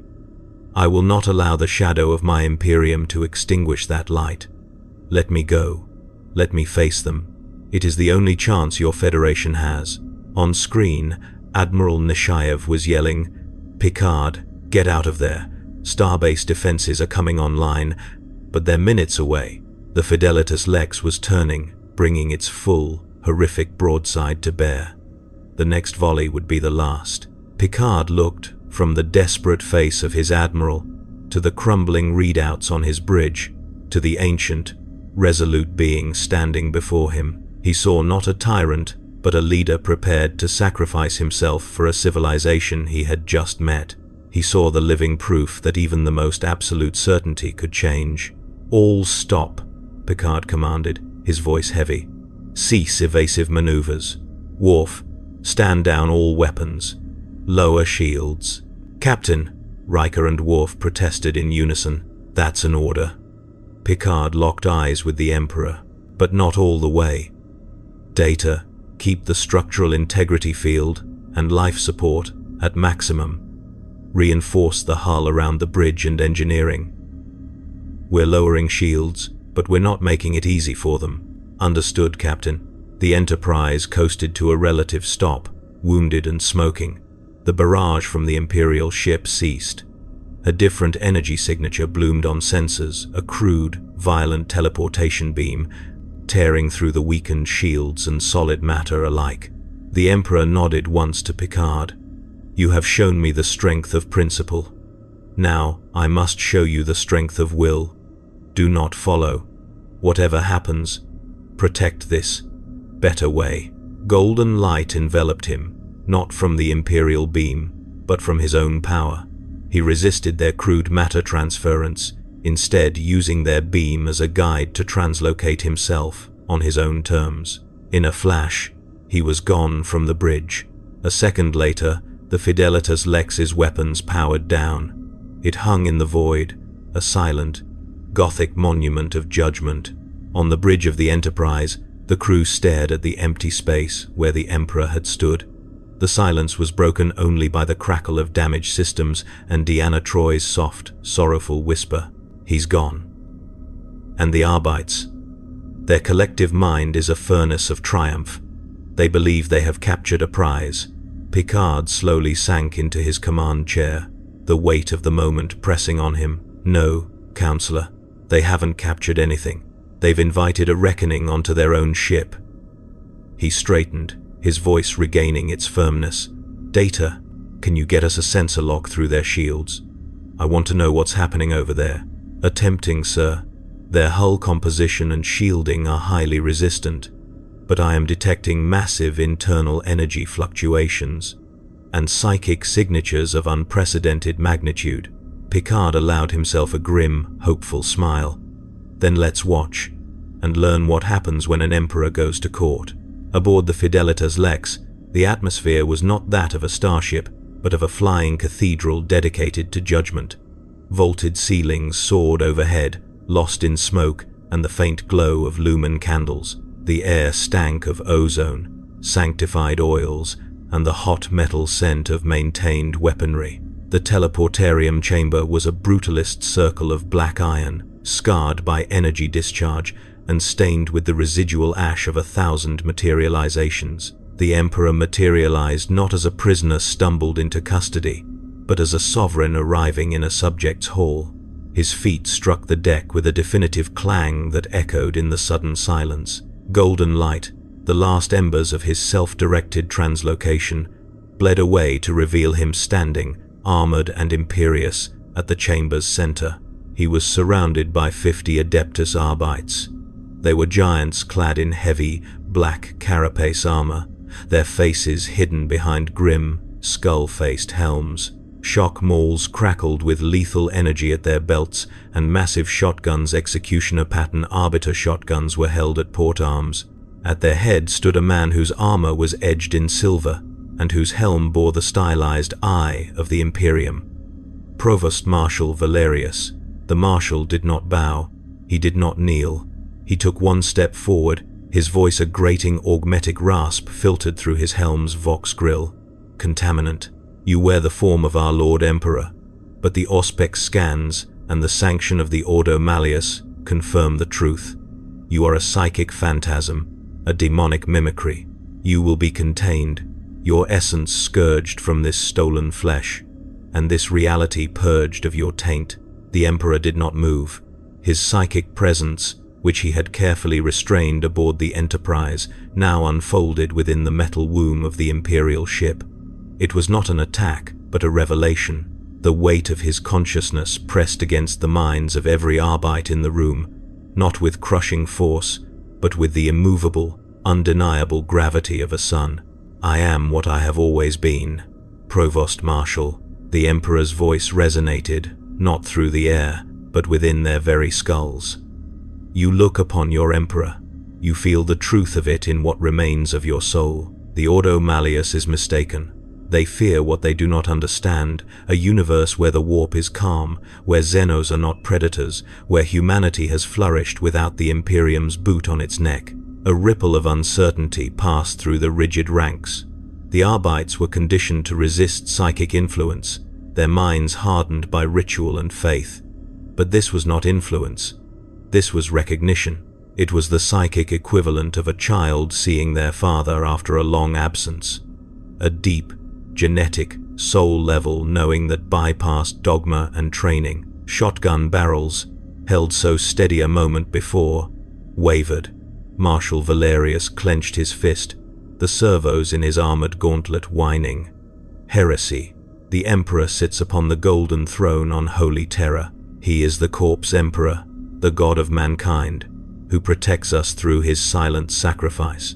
You are a trick, a phantom from the hell you have doubtless conjured here. He gestured to the unfamiliar stars visible through a nearby viewport. This realm of alien peace is an impossibility, and thus proof of your corruption. Arbites, execute the sanction, purge the unclean. The conditioning held. 50 shotguns were raised, their muzzles like black pits aimed at the Emperor's heart. The weapons were loaded with solid slug rounds the size of a man's thumb, designed to pulp augmented organs and shatter bone. The Emperor sighed, a sound of profound weariness that seemed to drain the heat from the chamber. You would raise weapons against your creator? You would enforce blindness in the name of faith? Very well. I shall teach you the difference between the idol you worship and the living being you have forgotten. He did not attack. He simply existed, fully. A wave of golden light erupted from him, not as a weapon, but as a transmission, a psychic broadcast of pure, uncompressed memory.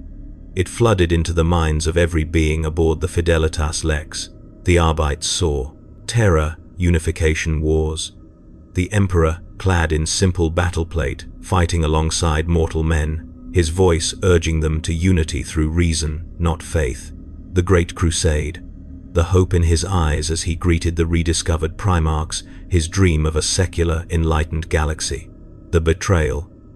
The psychic scream of Horus's corruption, the shattering of the Imperial webway, the physical and spiritual agony as he was interred upon the golden throne, the long watch, the endless, screaming eternity of guiding the Astronomicon, holding back the warp, feeling his Imperium calcify into the very theocracy he despised. They felt his loneliness, his disappointment, the crushing weight of 10,000 years of silent, misunderstood sacrifice. They felt his genuine, bewildered wonder upon encountering the Federation, a human civilization that had achieved peace, not through his dictatorial control, but through choice, cooperation, and hard-won wisdom.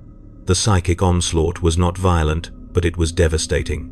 It bypassed their dogmatic defenses by appealing not to their faith, but to their buried humanity. Arbites stumbled to their knees, not in worship, but in shock. Helmets were torn off as men and women gasped for air, tears cutting tracks through the grime on their faces. Their absolute certainty, the foundation of their entire existence, was cracking. Marshal Valerius remained standing, but his armored form trembled. Illusions. Phantoms meant to weaken our resolve. Look deeper, Valerius, the Emperor commanded, his voice now gentle. Access the ship's data core. Review the sensor logs of your arrival. Scan the Enterprise. Analyze the composition of this reality. Use the reason the Imperium has forgotten, not the faith it has fetishized. Across the ship, against all protocol, tech adepts and junior officers, their minds reeling from the Emperor's broadcast, began to do just that. Data streamed across archaic crystal display screens. Sensor analyses of the stable, non-chaotic subspace domain, biological scans of the Enterprise crew, revealing unmutated humans alongside peaceful Xenos, spectrographic readings showing no trace of warp taint in the local space. The evidence was irrefutable. They were not in a daemon world. They were in a parallel dimension where the fundamental rules were different. The Emperor pressed his advantage, not with power, but with truth. The Imperium's brutality was a response to a specific, hellish set of conditions, a galaxy at war with itself, poisoned by the warp. But this galaxy is not that one. Here, the threats you are trained to see do not exist. Here, the methods you worship as holy are not necessary. They are, in fact, monstrous. You have hunted me across dimensions to purify a universe that needs no purification, to save a humanity that does not require salvation through genocide. He walked forward, the circle of Arbites parting before him without a command. He stopped before Marshal Valerius. You have a choice, Provost Marshal. You can cling to your doctrine, open fire, and die in the service of a mistake. or you can do the hardest thing a servant of the Imperium has ever been asked to do.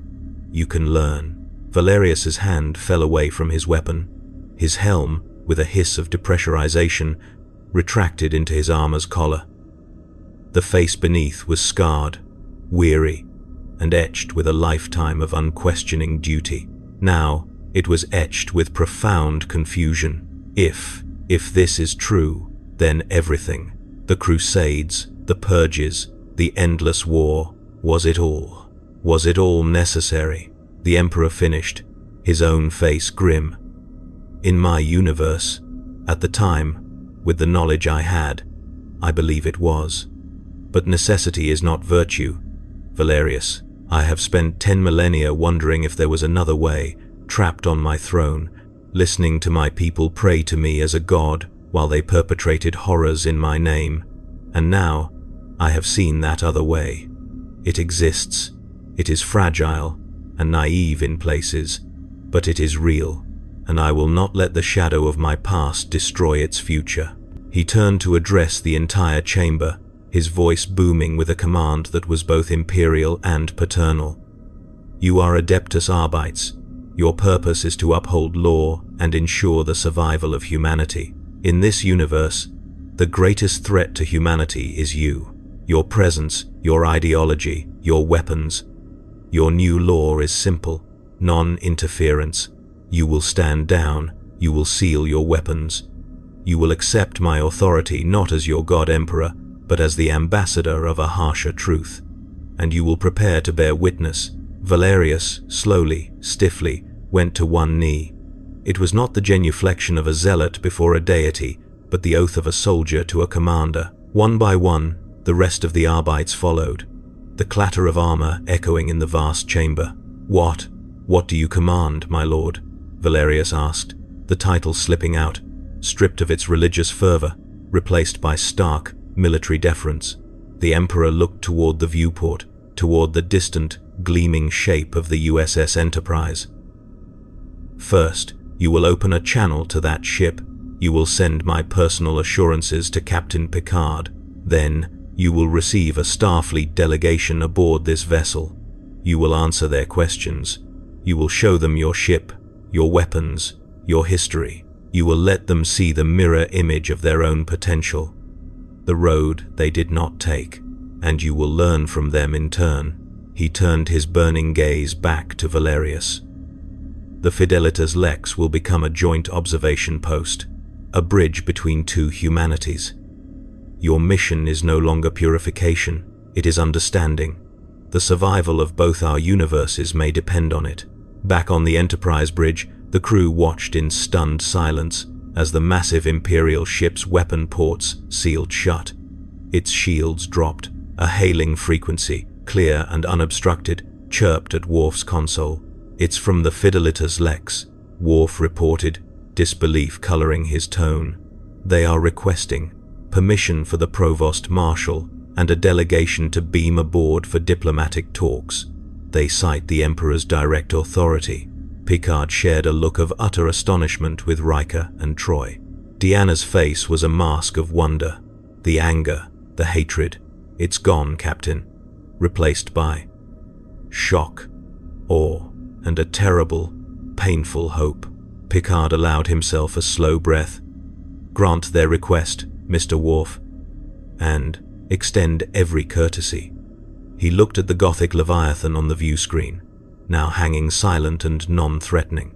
It seems the court is adjourned, and the lesson has begun. The transporter beam deposited 3 figures onto the Enterprise's deck plating in a cascade of shimmering gold. The effect was coarser, louder than Starfleet's technology, leaving behind the scent of ozone and heated metal. Provost Marshal Valerius stood at the center, his black and silver armor dwarfing the 2 Arbites flanking him. Their shotguns were slung across their backs, but their bearing was still that of warriors in a den of potential enemies.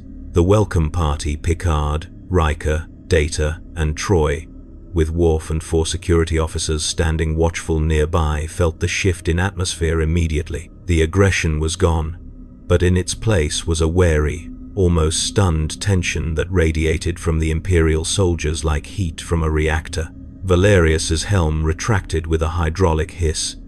The face revealed was grim, etched with deep lines of authority and newfound conflict. His eyes, a sharp, suspicious blue, scanned the clean, well-lit transporter room, the Starfleet uniforms, the varied species present. They lingered on Data for a long, uncomfortable moment before settling on Picard.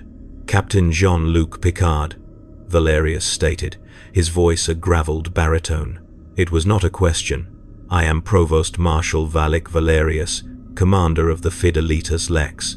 I come under the command and auspices of the being you host." He hesitated, the words clearly foreign and bitter on his tongue. "I am to convey his assurances of the cessation of hostilities and to initiate dialogue. Welcome aboard the Enterprise, Provost Marshal," Picard said, his diplomatic mask perfectly in place, though his curiosity burned bright. "Your willingness to come speaks volumes. This way, please." He led them not to the conference room, but to 10 forward, the ship's lounge. Guinan had been quietly advised, and the large, observation-lined room was cleared of other crew, offering a stunning view of the stars and the looming, Gothic silhouette of the Fidelitas Lex. Picard believed the informal, social setting might do more to bridge the gap than a formal negotiating table. The Arbites moved like siege engines through the peaceful space, their armored boots thudding on the carpet. They stopped before the panoramic window, staring out at their own ship. Valerius's expression was unreadable. "The Emperor," Picard began carefully, gesturing for them to sit at a large circular table. The Arbites remained standing. "He is unharmed?" "He is." "Re-establishing command," Valerius replied, his gaze still fixed on the stars. "Reviewing our ship's logs, our orders, the state of the crew. Many are unsettled." He finally turned, his eyes locking onto Picard with an intensity that was almost physical. "He showed us things, memories, truths. He forced us to see this place as it is, not as our doctrine dictated it must be. It is a difficult thing, to have the bedrock of your existence proven to be sand." Counselor Troy, sensing the roiling emotional tempest beneath the man's stoic exterior, spoke softly. "You feel betrayed. Not by him, perhaps, but by the reality you served." Valerius's jaw tightened.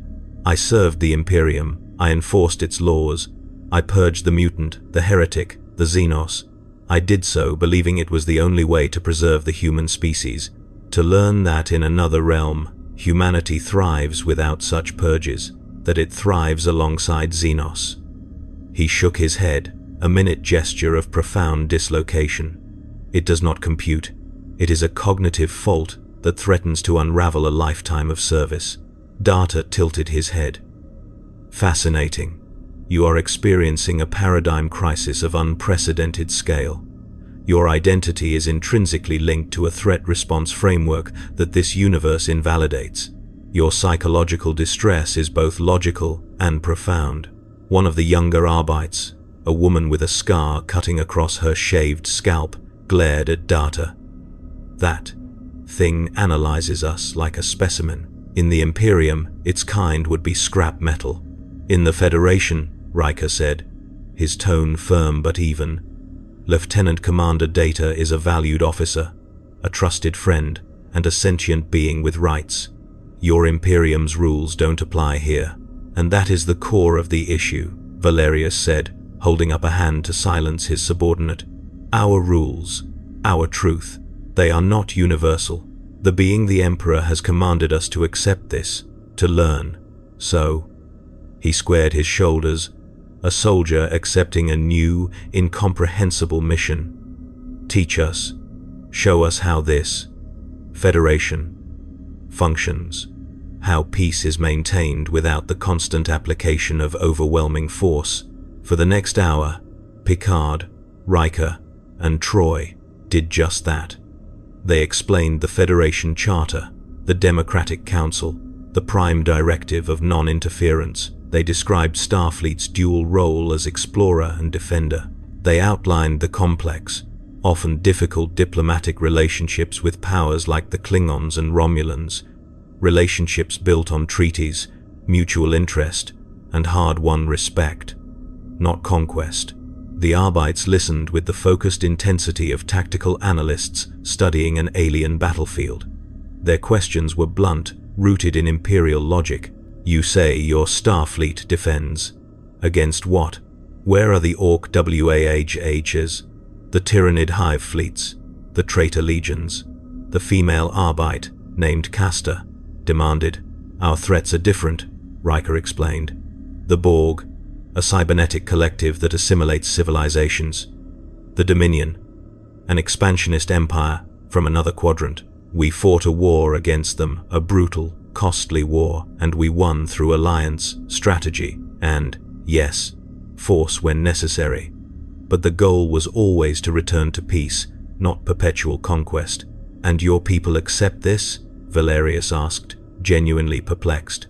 On an imperial world, the populace understands the galaxy is a war zone. They accept rationing, conscription, the omnipresent threat of extermination as the natural state of being. You speak of peace as a default. How do you maintain vigilance? How do you prevent complacency, the softening that invites predators? Picard leaned forward. We remember our wars, Provost Marshal. We memorialize our dead. We study history and ethics not to justify endless conflict, but to learn how to avoid it. Vigilance comes from understanding what we could lose, not from embracing loss as inevitable. Our strength is in our diversity, our creativity, our ability to solve problems without violence first. It is harder than issuing an exterminatus order, infinitely harder, but it is who we are. The conversation turned to technology. Data provided schematics of the Enterprise's systems, the warp drive, the deflector, the replicators. The Arbite's tech adept, a silent man with a mechadendrite twitching from his robe sleeve, viewed the data with a mixture of horror and awe. Your matter-energy conversion is elegant. Wasteful, but elegant, the adept buzzed. And your warp drive, you bend space. You do not traverse the hellscape of the Imperium. This explains the stability.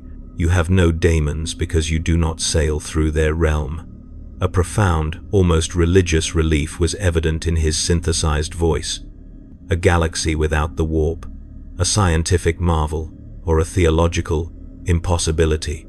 It is simply different, Data said. Different, Valerius echoed, the word tasting strange. He looked out at the Fidelitas Lex again, then back at the serene, multicultural atmosphere of 10 Forward. The cognitive dissonance was visibly torturing him. You have shown us the how, but you have not explained the why. Why would your humanity choose this path? In our history, whenever weakness was shown, predation followed. Strength, absolute and merciless strength, was the only language the galaxy understood. Deanna Troi answered, her empathic senses allowing her to phrase the response in a way that might penetrate his armored worldview. Because we looked at the precipice of total annihilation during our Third World War and saw that the path of merciless strength led only into the abyss. When the Vulcans made first contact, they offered us a hand up, not a boot down. We learned that strength could be found in restraint, that security could be built on trust, however carefully earned.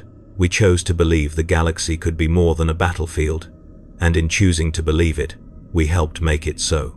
Valerius was silent for a long time. The two other Arbites watched him, waiting for his judgment, their own convictions adrift without his anchor.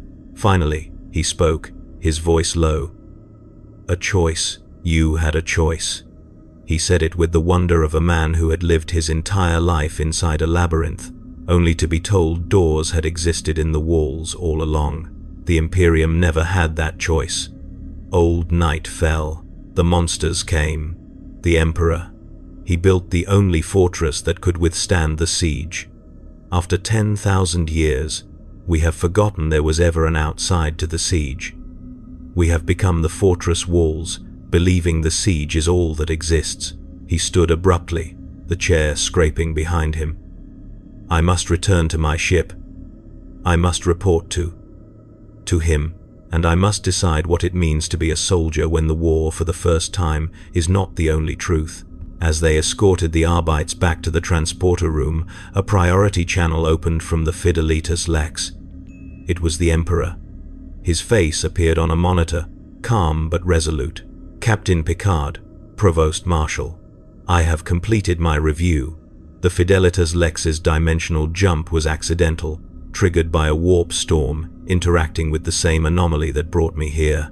There is, as yet, no stable passage back. More critically, their long-range augers detected something else before the jump, something that followed them through the rift." Picard felt a chill. Followed them? A shadow in the warp. A signature I recognize from the darkest days of the heresy. The Emperor's golden eyes glowed with grim certainty. While this universe lacks the chaos gods, it seems the rupture between our dimensions has allowed something through, something that should not exist here. The Fidelitas Lex was not just pursuing me. It was fleeing. Valerius paled. The augur readings we dismissed as warp phantoms were not phantoms, the Emperor finished. A tendril of the immaterium, a fragment of pure predatory negation, has taken root in this dimension. It is drawn to psychic signatures, to emotion, to life, and it is growing. The Hekaris corridor instability was not just natural decay. It was a symptom. This universe, with its calm immaterium, has no defenses against this kind of corruption. No concept of it. He looked directly at Picard. "Your Federation's greatest test is not the Imperium, Captain.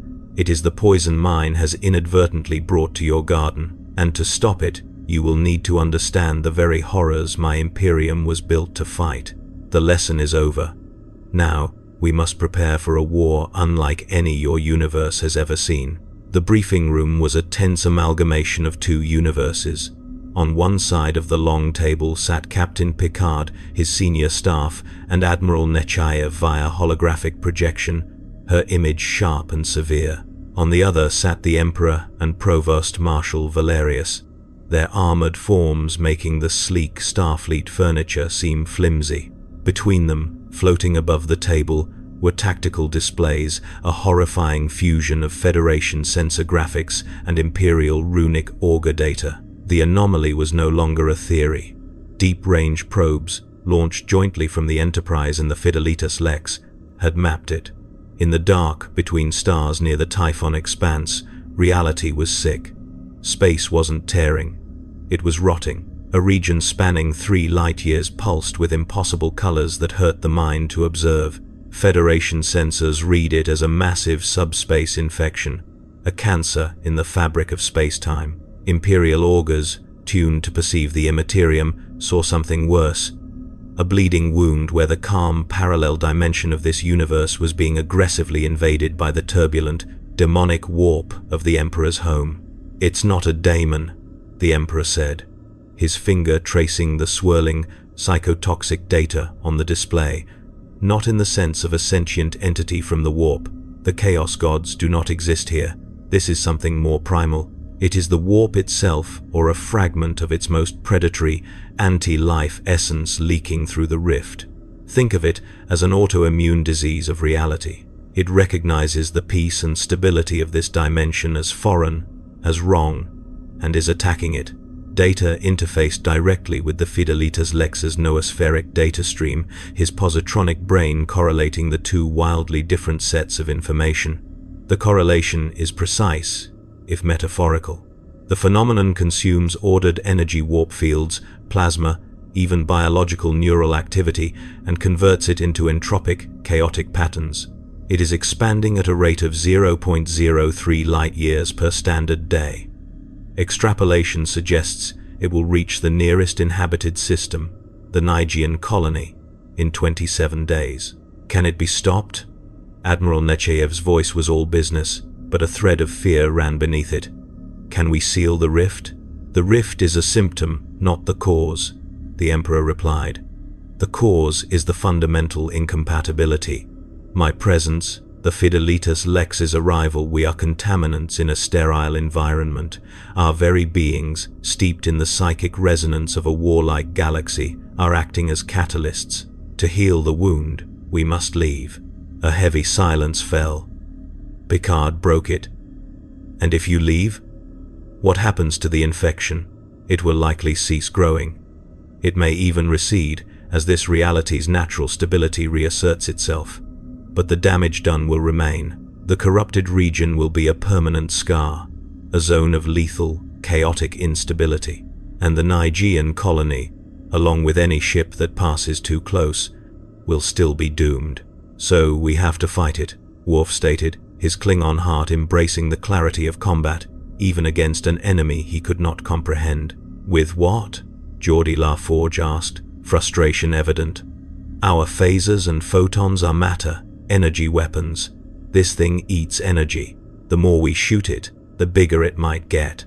The Fidelitas Lex's weapons are even more potent, but they're powered by plasma reactors and psychic amplifiers. It'd be like feeding it. We must fight it with concepts, the Emperor said, rising to his feet.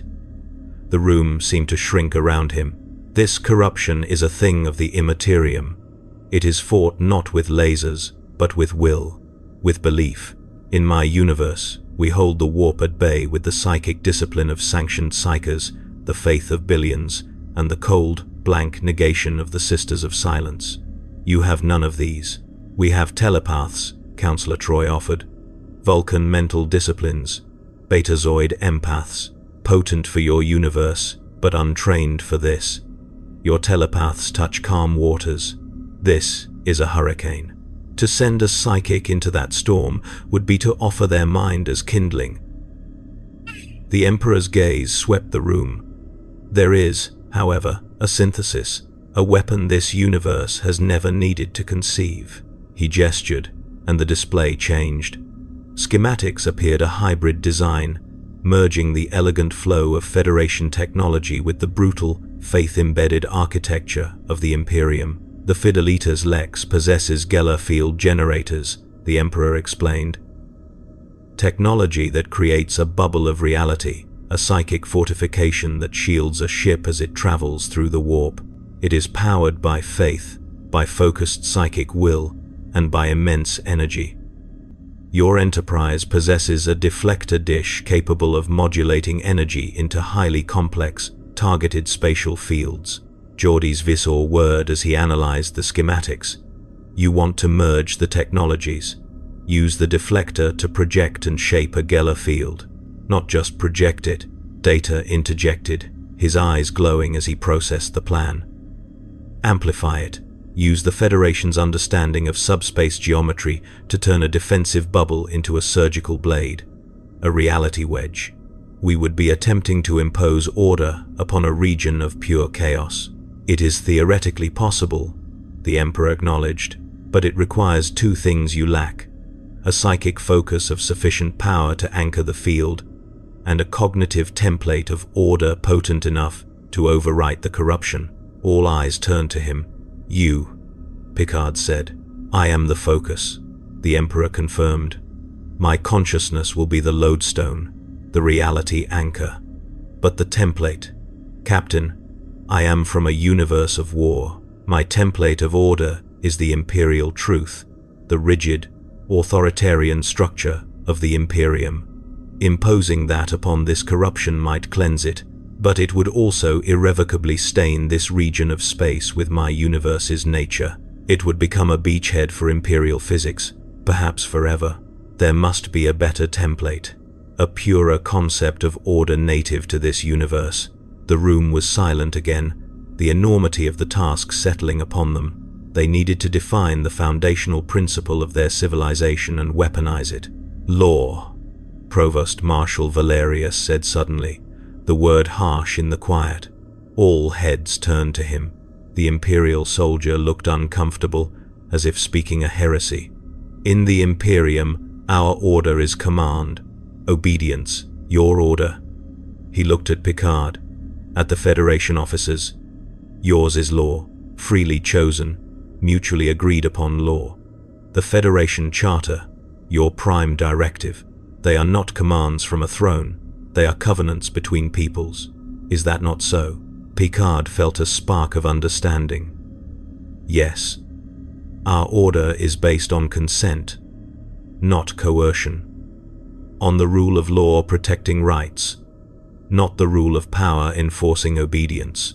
The corruption is chaos, the absence of all law, all rule, Troy said, her empathic senses reaching for the concept. It is pure, destructive anarchy. We must oppose it not with a stronger dictatorship, but with the concept of lawful order itself. Data nodded. A compelling symmetry.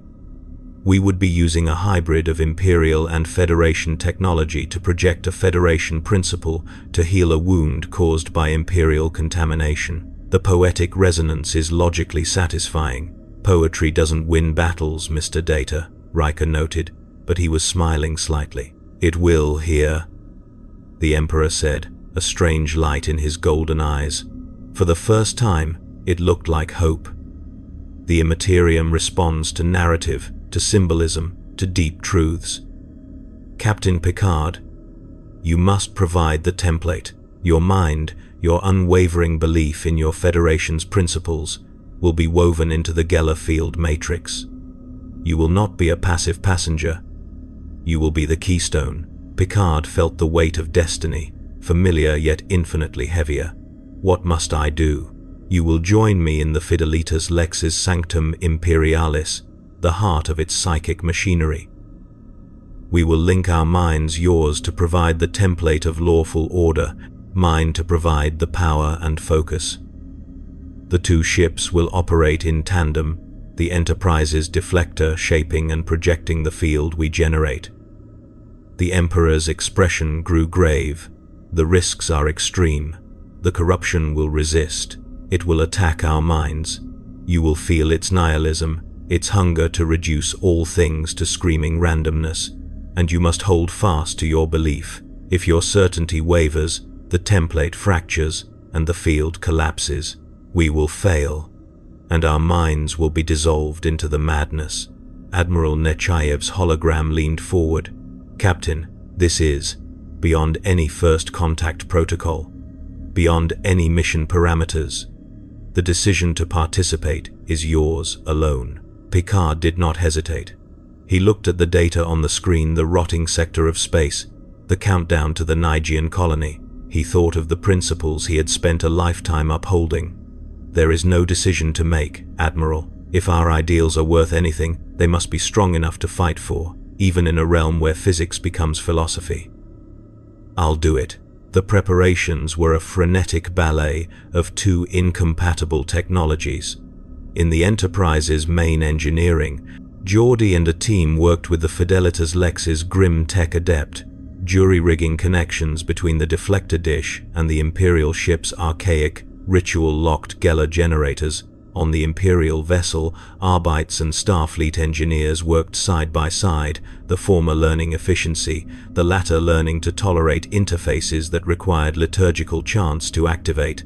In the Sanctum Imperialis, a cavernous chamber, more temple than engine room, filled with incense, wiring, and the muffled screams of bound psychers in hidden chambers, Picard stood beside the Emperor. The air thrummed with latent psychic power. Psychic hoods and neural interface cables, designed for the Emperor's superhuman physiology, had been hastily modified for human use. Remember, Captain, the Emperor's voice echoed in his mind as the cold metal of the interface crown settled on Picard's brow. You are not fighting a ship or an army. You are arguing with the universe. Your evidence is your civilization. Your argument is its laws. Be steadfast. The connection surged to life. Picard's consciousness was yanked from his body and plunged into a maelstrom of light and concept. He was no longer Jean-Luc Picard, individual. He was the living embodiment of the Federation ideal. He felt the collective hope of 1,000-member worlds, the delicate balance of the Prime Directive, the stubborn commitment to find peace. It was a beautiful, intricate pattern of light and connection. Opposing it was the corruption. It was not a mind, but a condition, a screaming, feverish negation of pattern. It was the absolute rejection of law, of cause and effect, of meaning itself. It pressed against his consciousness like the heat of a star, promising dissolution into blissful, thoughtless chaos. Law is chains. The corruption seemed to whisper scream. Order is tyranny. Be free.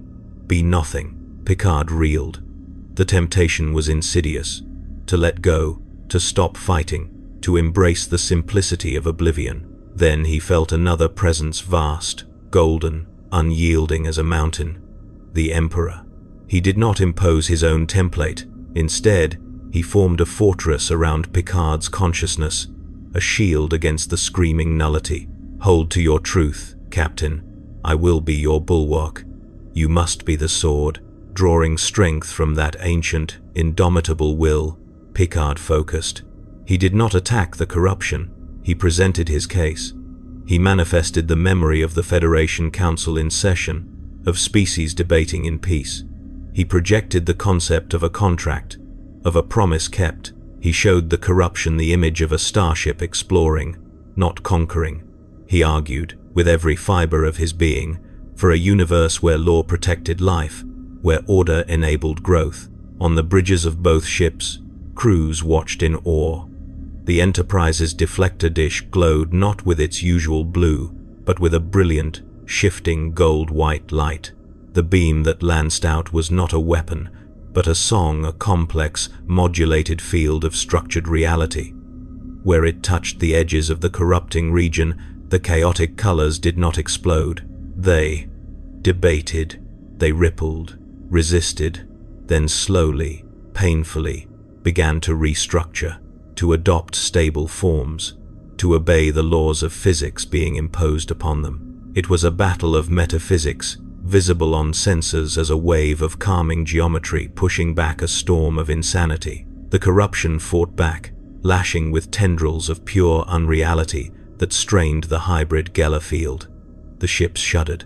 On the Fidelitas Lex, bound psychers shrieked as they burned out, their souls fueling the Emperor's titanic will. On the Enterprise, power conduits overloaded, and crew members collapsed at their stations, overwhelmed by psychic backwash. Picard, in the heart of the storm, felt his identity fraying. The corruption was a siren song of rest, but he held to the memory of a handshake with a Klingon, to the trust in Data's eyes, to the hope in a young cadet's face. He held to law. With a final, silent, metaphysical clap, the corruption reached a tipping point. The template of lawful order, amplified by the Emperor's power and focused by Federation technology, overwrote the rogue chaos. The infected region didn't vanish, it healed. The colors stabilized into the gentle glow of nebula gas. The spatial fractures sutured. The wound in reality closed, leaving behind only ordinary space, scarred but sane. In the Sanctum Imperialis, the psychic feedback ceased. The interface crowns disengaged with a hiss. Picard stumbled, catching himself on a console, his body trembling, his mind aching with the echo of cosmic concepts. He felt a hand on his shoulder, steadying him. The Emperor, the ancient being, looked weary, his golden aura dimmed, but he looked at Picard with an expression of profound, hard-won respect. You did it, Captain. You fought a war your people never conceived of, with weapons they never imagined, and you won, not with phasers, but with an idea. He looked out through the ship's hull, toward the now calm space. Perhaps that is the greatest power of all. On the Enterprise bridge, cheers erupted as sensors confirmed it. The corruption was gone. The Nigean colony was safe. Admiral Nekayev's voice came through, thick with emotion she rarely showed. Well done, Captain. Well done to all of you. But as the relief washed over them, Data, ever vigilant, spoke from his station. Captain, I am detecting a new anomaly. At the epicenter of the former corruption, a rift, but it is not chaotic. It is stable, and it is emitting a trans-dimensional signature that matches the one recorded during the Emperor's initial arrival. He turned, his yellow eyes meeting Picard's across the bridge. It appears our actions have not only healed the wound. We have created a door, a stable doorway between our universe and his. The door hung in space, a perfect circle of shimmering, impossible light. It was not a tear or a wound, but an aperture, a deliberate, stable interface between two realities. On one side, the familiar, rational darkness of the Federation's universe, dotted with gentle starlight. Through the aperture, glimpses of something else could be seen. Turbulent, colorful nebulae that swirled with psychic potential, the distant, menacing silhouettes of unknown celestial bodies. The calm and the storm, held in perfect, impossible balance. On the bridge of the Enterprise, the mood was one of exhausted triumph mixed with profound unease. They had won. They had cleansed a cancer of chaos with the power of an idea. But in doing so, they had built a permanent bridge to a hellscape. The Emperor stood beside Picard, viewing the aperture on the main screen. His expression was unreadable. The Geller field, hybridized with your technology and focused by our combined will, did not merely repel the corruption. It used the corruption's own energy to forge a permanent harmonic resonance between our dimensions, a carefully modulated standing wave. It is a feat I would have thought impossible. It's a stable wormhole, Geordi said from engineering, his voice full of scientific awe. But not through subspace, through whatever the Imperium is. The energy signatures are constant, self-reinforcing. It won't collapse, which means, Admiral Nechaev's hologram stated, her tone leaving no room for celebration, we now have a permanent gateway to a universe full of the exact threats we just narrowly survived. Emperor, your Imperium is on the other side of that. Your warp. Your everything. The Imperium is vast, the Emperor replied, his gaze distant. The chances of this aperture opening near a populated or strategically sensitive region are small, but they are not zero. And the aperture itself is a beacon. Eventually, it will be found. Picard felt the weight of the moment settle upon him, heavier than any command decision he had ever made. Then it must be guarded, monitored, understood. We cannot close it. We can only manage it. That is one path, the Emperor said. He turned from the screen to face Picard fully. There is another. I could return. I could pass through the aperture and attempt to collapse it from the other side. Seal the door forever. It would strand the Fidelitas, Lex and her crew here, but it would guarantee your safety. The offer hung in the air, the ultimate sacrifice from a being who had just rediscovered a fragment of his own lost hope, to return to eternal war, to the Golden Throne, to the unending, silent scream of his duty, in order to protect the fragile peace he had found. Picard looked around his bridge, at Riker, steadfast and loyal, at Data, eternally curious, at Troy, compassionate and strong, at Worf, honorable and fierce. He thought of the Federation, of its billions of souls living in hard-won peace. The pragmatic choice was clear. Accept the sacrifice, seal the door, protect his people. But Jean-Luc Picard had spent his life arguing that pragmatism untempered by principle was the first step to barbarism. No, Picard said, the word final and clear. We do not ask for that sacrifice, and we do not hide from truth, however dangerous. This aperture exists. The connection between our universes is real. Hiding from it won't make it go away. It will only make us ignorant of the threats and the potential on the other side. The Emperor's eyes narrowed. Potential, Captain? You see potential in the hell that forged my Imperium? I see a universe that produced you, Picard said. A being capable of change, of seeing another way. If there is one, there may be others. And more than that, you spoke of your people, humanity, suffering under the weight of the very fortress you built to save them. If this door works both ways, then it is not just a threat to us. It is a window for them, a glimpse of another possibility, a slow, dawning understanding and a staggering, terrifying hope spread across the Emperor's ancient face. Provost Marshal Valerius, who had been listening quietly from the back of the bridge, stepped forward. His imperial armor was scarred from recent battles, but his bearing was different. The blind certainty was gone, replaced by the weary resolution of a man who has seen a new horizon. The Fidelitas Lex is damaged, but operational. Her crew, We are not the same as we were. We have seen the better way. We cannot unsee it." He looked to the Emperor, then to Picard. "Let us be the guardians of the aperture, of the truth. We will station ourselves here, on this side. We will monitor the gateway. We will learn your ways, and we will teach you of the threats from our realm, so you may be prepared. We will be the bridge." It was a staggering proposal, a permanent Imperial presence in Federation space, but not as conquerors, as sentinels, students, and teachers. A joint operation, Riker mused, catching the vision. Starfleet and the Arbites. A research and watch station, built cooperatively. We study the aperture, the physics of both universes. We develop protocols, defenses, and if something ever comes through, we face it together, with understanding, not just brute force. Admiral Nechayev was silent for a long time, weighing the monumental risk against the catastrophic alternative of ignorance. Finally, she nodded. "Starfleet Command will need to be convinced. The Council will have significant concerns, but Captain Picard is correct. We cannot unknow this, and a guarded door is safer than a hidden one we stumble upon in the dark." Proposal approved, in principle. We will dispatch the USS Copernicus and the USS Tucumbra to assist in establishing Station Alpha 1, a joint venture. The decision was made. The path was set. In the weeks that followed, a flurry of activity surrounded the aperture.